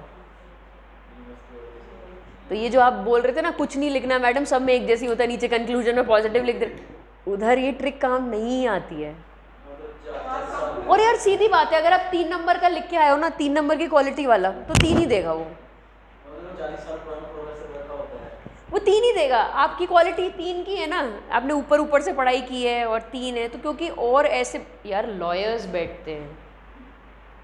मेरी रूममेट क्लैट में 41th रैंक थी उसकी, मैं बता रही हूँ मैंने आपको पहले बताया मेरे सारे IAS हैं जितने भी रूममेट्स थे, ठीक है, मैं पढ़ा रही हूँ यहाँ पे। आशिका जैन क्लैट में ऑल इंडिया 41th रैंक थी, NLU दिल्ली की स्टूडेंट थी। 5 साल का कोर्स होता है लॉयर्स का, बेस्ट कॉलेज है NLU दिल्ली, ठीक है। उसके चौथे साल में उसने प्रोविजनल डिग्री लेके, 1 साल पहले ही डिग्री लेके UPSC के पहले अटेम्प्ट में बैठी थी वो, चौथे ही साल में। और जब वो तैयारी कर रही थी ना UPSC की, तब वो अपने कॉलेज के एग्ज़ाम्स भी देने जाती थी, दिल्ली में ही था क्योंकि कॉलेज के एग्ज़ाम दे के आती थी। उसने कॉलेज में भी टॉप किया, ठीक है, और उसने UPSC में पहले अटेम्प्ट में। ऐसे बच्चे बैठते हैं। जो मूट कंपटीशन होता है ना लॉयर्स का, जो आर्टिफिशियल केसेस होते हैं, मूट कंपटीशन, वो इंटरनेशनल कंपटीशन होता है, सारी कंट्रीज़ के ग्रेजुएट्स आते हैं। उसमें सेकंड आई थी वो, all around the world second आई थी, इंडिया को सेकंड लेकर आई थी वो। एक तो उसकी इंग्लिश ऐसी थी कि आप कंपेयर भी नहीं कर सकते अपनी इंग्लिश उससे, वैसी इंग्लिश थी उसकी। और दूसरा वो वैसी नहीं थी कि मैं इंटेलिजेंट हूँ तो मेहनत कम करके चल जाएगा मेरा काम। वो इंटेलिजेंट तो थी और वो 24 में से 21 घंटा पढ़ने वाली हालत भी रखती थी, और पढ़ा है उसने ये नहीं सोचा कि मैं इन सब से ऊपर हूँ तो मुझे कम पढ़ना पड़ेगा। तो जिससे उसकी शादी हुई है वो तो सोता ही लाइब्रेरी में था, हमारे क्लास में ही था वो, हमारे उसमें था हॉस्टल में। वो सोता उठता बैठता लाइब्रेरी में ही था, वो 4 दिन तक हिलता ही नहीं था लाइब्रेरी से, वो सिटिंग पोजीशन में होता था, वो वहीं सो जाता था। तो ऐसे ऐसे बच्चे, ये मैं दिल्ली का टॉप लॉट बता रही हूँ आपको, ठीक है, क्योंकि दिल्ली से अच्छा लॉट तो नहीं है ना UPSC में कहीं। जो बेस्ट बच्चे हैं वो दिल्ली से ही बैठ रहे हैं, ठीक है। तो जब वो दिल्ली से बैठ रहे हैं तो वो ये बच्चे हैं। और अगर आपने मान लीजिए इसको नोट्स दे दिए थे ना, अगर आपने इसको बोला ये लो बाजीराम के नोट्स पढ़ लो, वो नोट्स कभी नहीं पढ़ती थी जो सारे पढ़ रहे हैं। उसने अपने ही नोट्स बनाने हैं, 10 बुक्स को रेफ़र करके बनाने। उसमें टाइम कंज्यूमिंग प्रोसेस होता है वो, ऑल दो, और हर चीज़ में वो फीजिबल नहीं है कि आप हर चीज़ के लिए 4 किताबें रेफ़र करो, लेकिन वो उसका तरीका था। वो बोलती थी अगर मैं कोई चीज़ बहुत अच्छे से समझ लूँगी तो फिर मुझे याद करने का बर्डन हट जाता है। और तीसरी चीज़ वो बोलती थी कि अगर आपने पहली बार रिवीजन में 1 दिन लिया और दूसरी बार में भी आपको 1 ही दिन लग रहा है तो आप यूजलेस हो। पहली बार में लक्ष्मीकांत अगर आपको रिवाइज करने में 5 दिन लग रहे हैं तो दूसरी बार में आपको 2.5 दिन लगना चाहिए इस बुक को रिवाइज करने में, तो ही फ़ायदा है आपके रिवीजन का, ठीक है ना। तो अभी से वो अप्रोच ही वही रखो। ये सारी चीज़ें हमको दूसरे साल पता चली फेल होने के बाद, ये आपको इन हैंड एक्सपीरियंस बता रही हूँ मैं अपना। अभी से वही अप्रोच रखो पढ़ाई का, कॉम्प्रिहेंसिव अप्रोच। दिमाग को चलाने की कोशिश करो कि इथेनॉल ब्लेंडिंग का अगर कोई न्यूज़पेपर में आर्टिकल आया तो इससे और क्या क्या क्वेश्चंस फ्रेम हो सकते हैं, क्या गवर्नमेंट के इनिशिएटिव्स चल रहे हैं, क्या किसी पर्टिकुलर स्टेट गवर्नमेंट ने कुछ अच्छा काम किया इथेनॉल ब्लेंडिंग में, कि क्या हम यूनिवर्सिटीज़ में इसके प्रोजेक्ट को लिंक कर सकते हैं क्या। या पोल्यूशन में इसका क्या काम है, या इथेनॉल का और कहाँ यूज़ हो सकता है इंडिया में, या आप गूगल पे, अब तो यार नेट भी है, कोई प्रॉब्लम नहीं, गूगल पे सर्च करोगे किसी IIT, यूजुअली होता है कि IITs जो होते हैं वहाँ के जो बच्चे होते हैं वो बनाते हैं ऐसे प्रोजेक्ट्स। तो ऐसी कोई स्टेट गवर्नमेंट जहाँ पे इथेनॉल ब्लेंडिंग सक्सेसफुली हो रही हो या इथेनॉल का कहीं और यूज़ हो रहा हो, यहाँ से स्टैंड आउट होगा आपका आंसर। सिर्फ एडिटोरियल पढ़ के मार्क करके पेपर बंद करना यूजलेस है, नहीं भी पढ़ोगे तो भी चलेगा। कितने % इथेनॉल ब्लेंडिंग है इंडिया में, भारत 6 नॉर्म्स क्या हैं, पूरा कवर करना, ठीक है। तो पहला हमने बोल दिया रिटन कॉन्स्टिट्यूशन है, लेंथीएस्ट रिटन कॉन्स्टिट्यूशन है, बल्कि है और रिटन है, ये 2 बातें याद रखने वाली हैं। सेकंड फीचर है ड्रॉन फ्रॉम वेरियस रिसोर्सेज। हमने अलग अलग कंट्रीज से जो चीज़ हमको लगी कि ये हमारी कंट्री के सेटअप पे फीजिबल होगी, हमारी सोसाइटी में बैठ पाएगी ठीक तरह से और जस्टिस दे पाएगी सारे लोगों को, उसी चीज़ों को हमने उन कंट्रीज से बोरो किया, ठीक है। इसलिए बोला जाता है Indian constitution is a borrowed constitution, ठीक है। इसका पढ़ते हैं। Dr. B.R. Ambedkar proudly acclaimed that the Constitution of India has been framed after ransacking all the known constitutions of the world, ठीक है। The structural part of the Constitution to a large extent derived from the Government of India Act 1935। जो main ढांचा है वो हमने कहाँ से लिया है, Government of India Act 1935 से। The philosophical part of the Constitution जैसे DPSP हो गया, फंडामेंटल राइट्स हो गया, वो हमने लिया है अमेरिकन और आयरिश कॉन्स्टिट्यूशन से। अमेरिकन से लिया हमने फंडामेंटल राइट्स का पार्ट और DPSP लिया है हमने आयरिश कॉन्स्टिट्यूशन से। The political part of the constitution मतलब कि लेजिस्लेचर कैसा होना चाहिए, बाई कैमरल होना चाहिए, पार्लियामेंट्री डेमोक्रेसी होनी चाहिए, ये हमने ब्रिटेन से लिया। क्यों ब्रिटेन से लिया है? क्योंकि एक फेमिलियरिटी ऑलरेडी डेवलप्ड थी इस सिस्टम को काम करने की हमारे लोगों को, जैसे ब्रिटिश गवर्नमेंट चला रही थी उसी को ही हमने एक्सटेंडेड फॉर्म में रखा है, ठीक है। उसके बाद the most profound influence and material source of the constitution is the government of India act 1930। अब रिजिडिटी और फ्लेक्सिबिलिटी का क्या मतलब होता है? हाँ, जैसे जैसे सोसाइटी में अपडेशन हो रही है, हम लोगों में भी अपडेशन हो रही है, वैसे ही उस डॉक्यूमेंट में भी अपडेशन होनी चाहिए, ठीक है। नेचुरल तरीका है ये, हाँ, लिविंग डॉक्यूमेंट होना चाहिए कि जैसे जैसे हमें रिक्वायरमेंट है वैसे वैसे हम उसको अमेंड कर रहे हैं। इतना कॉम्प्लेक्स अमेंडमेंट का प्रोसीजर नहीं होना चाहिए कि हम अमेंड ही ना कर पाएँ, कि हमने इसको गीता मान लिया है कि हाँ भाई इसमें कोई चेंज नहीं ला सकते, तो दिस इज़ यूजलेस, ठीक है। डॉक्यूमेंट वही सही तरीका का होगा जो फ्लेक्सिबल होगा, जो नीड्स के हिसाब से, सोसाइटी की, कंट्री की नीड्स के हिसाब से चेंज हो सके, ठीक है। तो इसमें पढ़ते हैं the constitution of India is neither rigid nor flexible but a synthesis of both. अब क्यों इसको बोथ का बोला जाता है? क्योंकि जहाँ जिन चीज़ों में रिजिड रखना है कि आप बेसिक स्ट्रक्चर को टच नहीं कर सकते कॉन्स्टिट्यूशन के, जैसे इंडिया फेडरल कंट्री है वो फेडरल ही रहेगी, कोई गवर्नमेंट आके उसको चेंज नहीं कर सकती, तो ये रिजिडिटी हो गई। इसके साथ साथ हमने अमेंडमेंट का प्रोसीजर कॉम्प्लेक्स नहीं बनाया है, ठीक है। हम नॉर्मल, इसको नॉर्मल अमेंडमेंट की तरह ही रखा है, ठीक है, नॉर्मल लॉ की तरह ही रखा है इसको, कि हम पार्लियामेंट में कोई भी अमेंडमेंट एक्ट हमको पास करनी है तो मेजॉरिटी से पास, सिंपल मेजॉरिटी से पास हो सकती ज़्यादातर, ठीक है। उसमें भी 3 अलग अलग क्राइटेरिया होते हैं, वो हम 10th चैप्टर में पढ़ेंगे अमेंडमेंट ऑफ द कॉन्स्टिट्यूशन में। आर्टिकल 368 डील करता है अमेंडमेंट ऑफ द कॉन्स्टिट्यूशन से, उसके अंदर उसने 3 कैटेगरीज बताई हुई हैं कि वो जो सिंपल मेजॉरिटी से हो सकते हैं, वो जो स्पेशल मेजॉरिटी से होंगे, और वो जिनमें स्टेट्स का से लगेगा, ठीक है। तो ये एक इतनी कॉम्प्लेक्स वो नहीं है, या कोई एक बॉडी नहीं है कॉन्स्टिट्यूशन की कि वो बोलेगी तभी अमेंड होगा कॉन्स्टिट्यूशन, ठीक है। So it is a perfect mix of both rigidity plus flexibility. देखो हाँ, द कॉन्स्टिट्यूशन ऑफ इंडिया, ये तो मैंने पढ़ लिया। Some provisions can be amended by a special majority of the parliament and some other provisions can be amended by a special majority of parliament along with the ratification of half of the states. जहाँ पे federal concept आ जाता है वहाँ पे half of the states का से चाहिए होता है, कंसेंट चाहिए होता है। फिर है फेडरल सिस्टम विद यूनिटरी बायस। दो हमारी कंट्री एक फेडरल कंट्री है, लेकिन मेजॉरिटी वे में अगर देखा जाए यूनिटरी बायस है उसका। हम अमेरिकन की तरह नहीं है कि उसके 50 फेडरल स्टेट्स हैं और सबकी इक्वल रिप्रेजेंटेशन है, नहीं, वो एक ही यूनिट है हमारी कंट्री में, ठीक है, सेंट्रल गवर्नमेंट ऊपर है। जो मेजर डिसीजंस हैं, जो क्रिटिकल सेंसिटिव डिसीजंस हैं, वो अभी हमने सेंट्रल लिस्ट में ही, यूनियन लिस्ट में ही डाल रखे हैं। सेंटर का उसमें कोई से नहीं है, ओ सॉरी स्टेट का। और अगर हमें कोई बाउंड्री चेंज करनी है किसी स्टेट की या कोई नाम चेंज करना है तो वो भी हम विदाउट स्टेट कंसेंट कर सकते हैं। ठीक है, इमरजेंसी के टाइम पे भी इंडियन पॉलिटी पूरी यूनिटरी पॉलिटी बन जाती है। कोई भी नेशनल इमरजेंसी आती है, प्रेसिडेंट्स रूल आता है, तो स्टेट गवर्नमेंट का कोई से नहीं होता उसमें। ठीक है, सारा काम कौन देख रहा होता है? सेंट्रल गवर्नमेंट देख रहा होता है। और यूनिटरी इसलिए भी है कि हम जो स्टेट्स हैं वो अलग नहीं हो सकते हैं कंट्री से।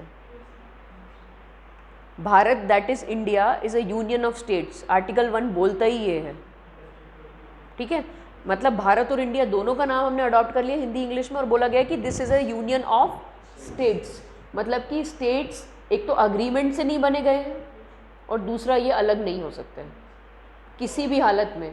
मान लीजिए अभी जैसे कि तेलंगाना बोल रहा है मुझे अलग होना है, तो वो नहीं हो सकता, उसके पास राइट ही नहीं है इंडियन यूनियन से अलग होने का।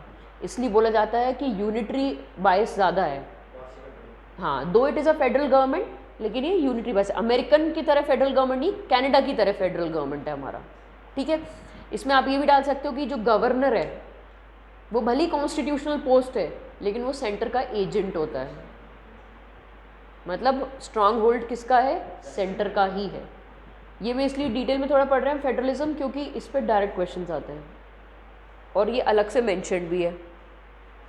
तो आपको सारी चीज़ें लिखनी है कि आप स्टार्ट करोगे आर्टिकल 1 से कि भारत यूनियन ऑफ स्टेट्स है, मतलब कोई अग्रीमेंट के तहत नहीं बने हैं स्टेट्स इसमें, और ये जो स्टेट्स हैं वो सक्सीड नहीं कर सकते हैं from the union of India. Second आप लिखोगे कि ये अमेरिकन फेडरलिज्म नहीं है, ये कैनेडियन फेडरलिज्म है विद अ स्ट्रॉन्गर सेंटर। फिर तीसरा आप बोल सकते हो कि governor though it is the highest constitutional post of the state government, लेकिन at the end of the day it is the agent of the central government only. ठीक है, चौथा आप ये बोल सकते हो कि the president can alter the boundaries and names without the permission of the states. ठीक है, तो ये सारी चीज़ें आती हैं।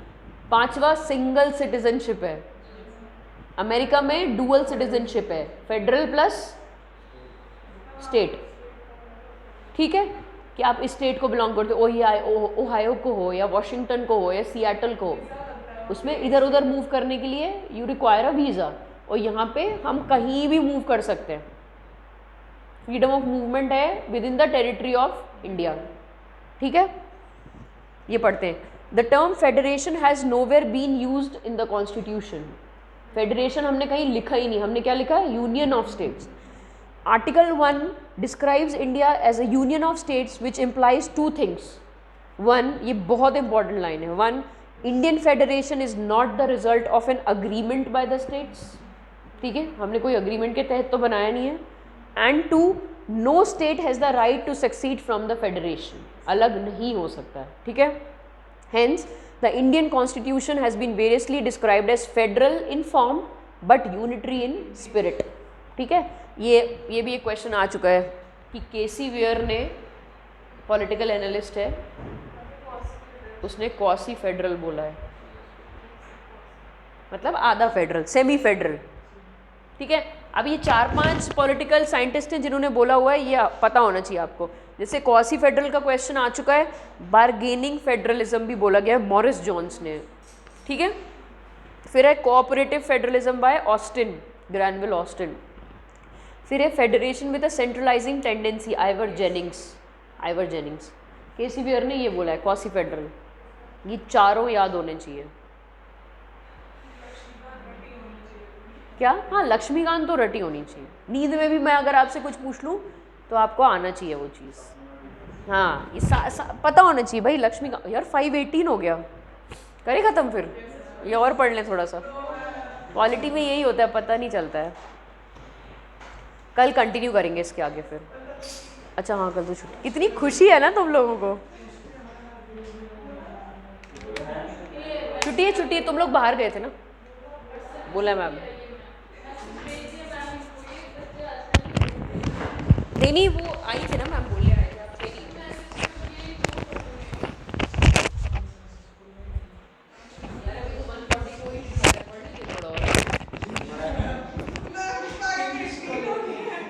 10 मिनट्स और पढ़ लेते हैं। यार ये तो इंटरेस्टिंग है, इसमें कुछ है ही नहीं। ये no no no no no no 10 minutes और पढ़ते हैं, चलो चलो चलो चलो चलो चलो। पढ़ना ही है यार, ये ऐसे थोड़ी। यार मेरे को डांट पड़ेगी, 2 घंटे का लेक्चर है, मैं ऐसे कैसे छोड़ रही हूँ। तुम लोग आए भी तो फिर कुलचे खा के लेट हो ना। अब नेक्स्ट फीचर है, 5th फीचर है पार्लियामेंट्री फॉर्म ऑफ गवर्नमेंट। क्या मतलब है इसका? ये मतलब है इसका। हाँ हाँ पार्लियामेंट ऊपर है सबसे, कॉन्स्टिट्यूशन की पार्लियामेंट के मैम जो ऊपर है। लोग हैं मैम, डेमोक्रेसी मतलब कि लोग इलेक्ट करेंगे।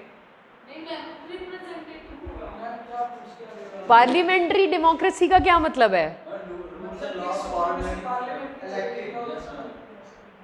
To house supremacy. उससे क्या फर्क पड़ता है, बाई कैमरल हो या यूनी कैमरल हो? यही 4 ऑप्शंस होते हैं जो आप सारी चीजें बोल रहे हो ना, यही 4 ऑप्शन में लिखा आता है।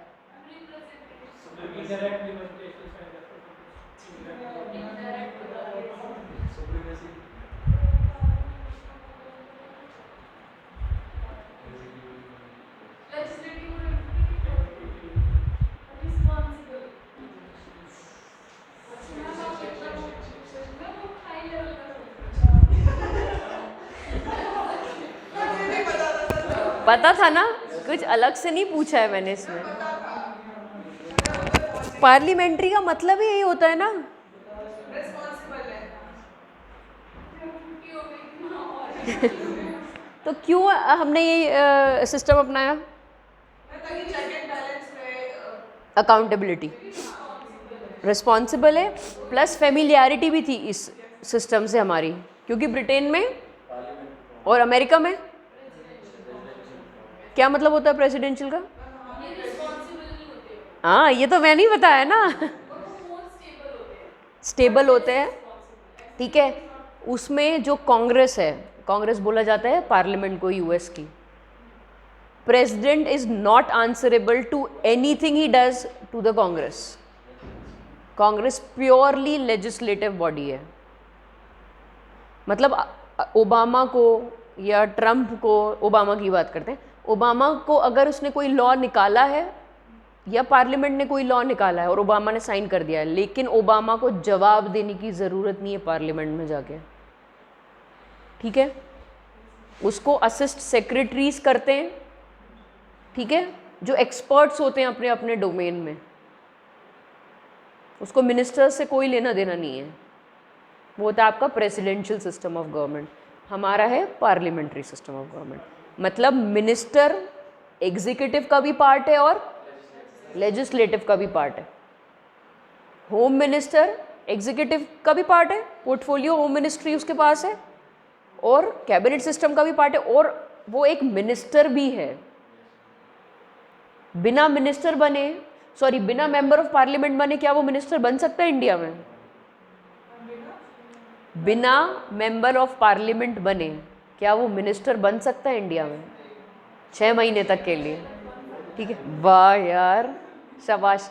मतलब 6 महीने में आपको बनना ही बनना है मेंबर ऑफ पार्लियामेंट। अब भले आप राज्यसभा से हो या लोकसभा से, दैट डजेंट मैटर। इसका क्या मतलब है कि आपके पास पॉपुलर वोट होना ही चाहिए, ठीक है। मतलब आप जनता के रिप्रेजेंटेटिव हो तभी आपको पार्लियामेंट में कुर्सी मिलेगी और तभी आपको ऑफिस में भी कुर्सी मिलेगी। यही ब्यूटी है हमारी पार्लियामेंट्री डेमोक्रेसी की। छोड़ना पड़ता है, फिर वेकेंट करनी पड़ती है सीट्स। पता नहीं यार, इतना नहीं पता, इतना नहीं पता। जैसे मनमोहन सिंह राज्यसभा के मेंबर थे, इंदिरा गांधी भी राज्यसभा की मेंबर थी। तो मतलब आपका प्राइम मिनिस्टर या जो भी मिनिस्टर है वो दोनों में से कहीं से भी आ सकता है, लेकिन मेंबर ऑफ पार्लियामेंट होना चाहिए, ठीक है।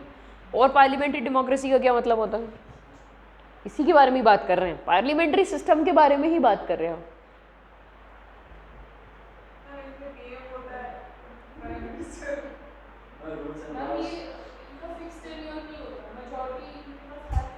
जब तक मेजॉरिटी है लोगों की और हाउस की तब तक आप काम करोगे, ठीक है। पॉलिटिकल होमोजेनिटी होती है, प्लस कलेक्टिव रिस्पॉन्सिबिलिटी टर्म में ढूंढना चाह रही थी कि कौन बोलता है सिंक एंड स्विम टुगेदर, मतलब एक मिनिस्टर अगर रिज़ाइन कर रहा है या प्राइम मिनिस्टर को निकाल दिया या प्राइम मिनिस्टर ने रिज़ाइन कर दिया, सारे गए एक साथ, ठीक है। तो दो वर्ड्स इसमें याद रखने वाली बात है, एक executive is responsible to the legislature और दूसरा कलेक्टिव रिस्पॉन्सिबल। अब फिर इसके बाद थोड़ी फ़र्क पड़ता है कि कितने हाउस हैं या पीएम है, ये क्या बोल रहे थे आप लोग पार्लियामेंट्री अब मैं जो पढ़ रही हूँ वो करो। Even though the Indian parliamentary system is largely based on the British pattern, there are some fundamental differences between the two. समझ आ रहा है? For example, the Indian parliament is not a sovereign body like the British Parliament. Further, the Indian state has an elected head, ठीक है, while the British state has hereditary head. उनका monarch है, queen है, उसको क्या लोगों ने elect किया है? नहीं, हेरिडिटरी टाइटल है उसके पास। इंडिया में हमारा भले ही इनडायरेक्टली इलेक्टेड है लेकिन प्रेसिडेंट इलेक्टेड है, हेरिडिटरी राइट्स नहीं मिले उसको, ठीक है, और उसका टेन्योर फिक्स्ड है। तो ये दो डिफरेंसेस किस किस के हैं? हमने ब्रिटेन में पार्लियामेंट्री सॉवरेनिटी है, मतलब जो पार्लियामेंट बोलेगी भले ही वो क्वीन हाँ करे या ना करे, लेकिन लॉज कौन बना रहा है? इंडिया में कॉन्स्टिट्यूशनल सुप्रीमेसी है। वैसे इंडिया में मिक्स है, दोनों का ब्लेंड है, पार्लियामेंट्री का और इसका कॉन्स्टिट्यूशनल सुप्रीमेसी, लेकिन कॉन्स्टिट्यूशनल सुप्रीमेसी ज़्यादा है। मतलब कि कोई भी law in violation of the constitution law नहीं कहलाएगा। मतलब कभी भी जो आप रूल बनाओगे वो कॉन्स्टिट्यूशन के हिसाब से ही होने चाहिए, ठीक है? आ गया समझ में? Just as the in a parliamentary system, whether in India or Britain, the role of the Prime Minister has become so significant and crucial that political scientists like to call it a prime ministerial government. ठीक है, मतलब आप इसको ये जो आप बोल रहे थे पीएम होगा, इसको प्राइम मिनिस्टरियल गवर्नमेंट भी बोल सकते हैं, क्योंकि वो पीएम हेड होता है। अब हेड ऑफ द गवर्नमेंट कौन होता है? प्रेसिडेंट, बिल्कुल सही। नेक्स्ट फीचर है सिंथेसिस ऑफ, जिसके बारे में हम बात कर रहे थे, synthesis of parliamentary sovereignty and judicial supremacy. दोनों का ब्लेंड है इंडिया में। अमेरिका में क्या है? जुडिशियल सुप्रीमेसी है, ठीक है। The doctrine of sovereignty of parliament is associated with the British parliament sovereignty, ठीक है। पार्लियामेंट सॉवरेनिटी कहाँ की है? ब्रिटिश की है। While the principle of judicial supremacy with that of the American supreme court. Just as the Indian parliamentary system differs from the British system, the scope of judicial review power of the Supreme Court is narrower than that of what exists in US. Judicial supremacy मैंने लिखा नहीं, हाँ, judicial supremacy जो है वो कहाँ से लिया है हमने? अमेरिकन से।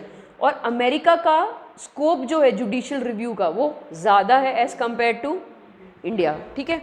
ये अभी सिर्फ इंट्रोडक्शन कर रहे हैं, ये सारे कॉन्सेप्ट्स हम धीरे धीरे पढ़ेंगे सुप्रीम कोर्ट में, ठीक है, जुडिशियल रिव्यू क्या होता है।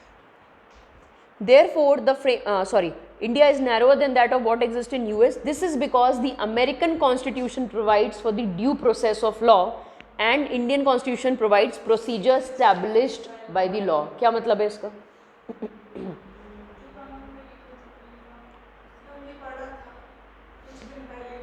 इंडिया क्या फॉलो करता है? वही प्रोसीजर जो लिखा हुआ है लॉ में, ठीक है। और यूएस में इस लॉ को, जैसे हम कोई आपने क्राइम किया उसकी पनिशमेंट देने के लिए हम सिर्फ ये नहीं देखते कि किस लॉ के अंदर ये पनिशमेंट आ रही है और ये दे दो। यूएस में उस क्राइम को कॉम्प्रिहेंसिवली जज करते हैं, ज़्यादा स्कोप है जुडिशियल रिव्यू का यूएस में, ठीक है। सिर्फ प्रोसेस फॉलो नहीं करते हम कि प्रोसीजर जैसा जैसा क्रिमिनल प्रोसीजर कोड में जो लिखा हुआ है क्राइम वो हमने सज़ा दे दी, वो नहीं होता है। क्यों? क्योंकि वहाँ जुडिशियल सुप्रीमेसी है। हमारी जुडिशरी सिर्फ और सिर्फ Indian penal code, criminal procedure code, constitution के हिसाब से चल रही है और वहाँ पे जुडिशरी की अलग से सुप्रीमेसी है, ठीक है। तो उनका जुडिशियल रिव्यू ज़्यादा ब्रॉडर है एज़ कम्पेयर टू हमारा जुडिशियल रिव्यू, ठीक है। ड्यू प्रोसेस ऑफ लॉ वो फॉलो करते हैं, हम procedure established by law follow करते हैं, ठीक है, वो पूरी प्रोसेस को देखेंगे कि क्या बंदे का इंटेंशन था चोरी करने का, ठीक है। हम देखेंगे कि हाँ चोरी की है, ज़्यादा बड़ी चोरी की है, equal to 7 years of jail, तो 7 years ऑफ जेल, क्योंकि ऑलरेडी हम इतने पीछे चलते हैं केसेस सॉल्व करने में। अगर हम due process of law follow करने लग गए ना, अंधा है हमारा कानून। एग्जैक्टली। कन्वेंशंस क्या, कन्वेंशन क्या होते हैं ये पूछ रहे हो आप? हाँ, वो लॉ से फॉलो नहीं करते हैं, भले ही वो कन्वेंशन फॉलो कर लें पर लॉ फॉलो नहीं करते हैं। उनका कोई ऐसा नहीं है कि क्रिमिनल प्रोसीजर कोड है कि ये ही फॉलो करना है, नहीं, ठीक है। अब नेक्स्ट पढ़ते हैं। टाइम हो गया क्या? 10 minutes हो गए अब तो, चलो ठीक है, कल पढ़ते हैं बस।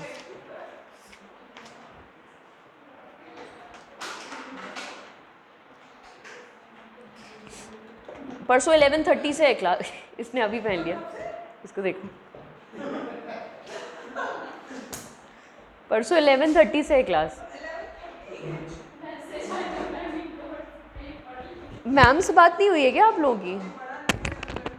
11:30 to 1:30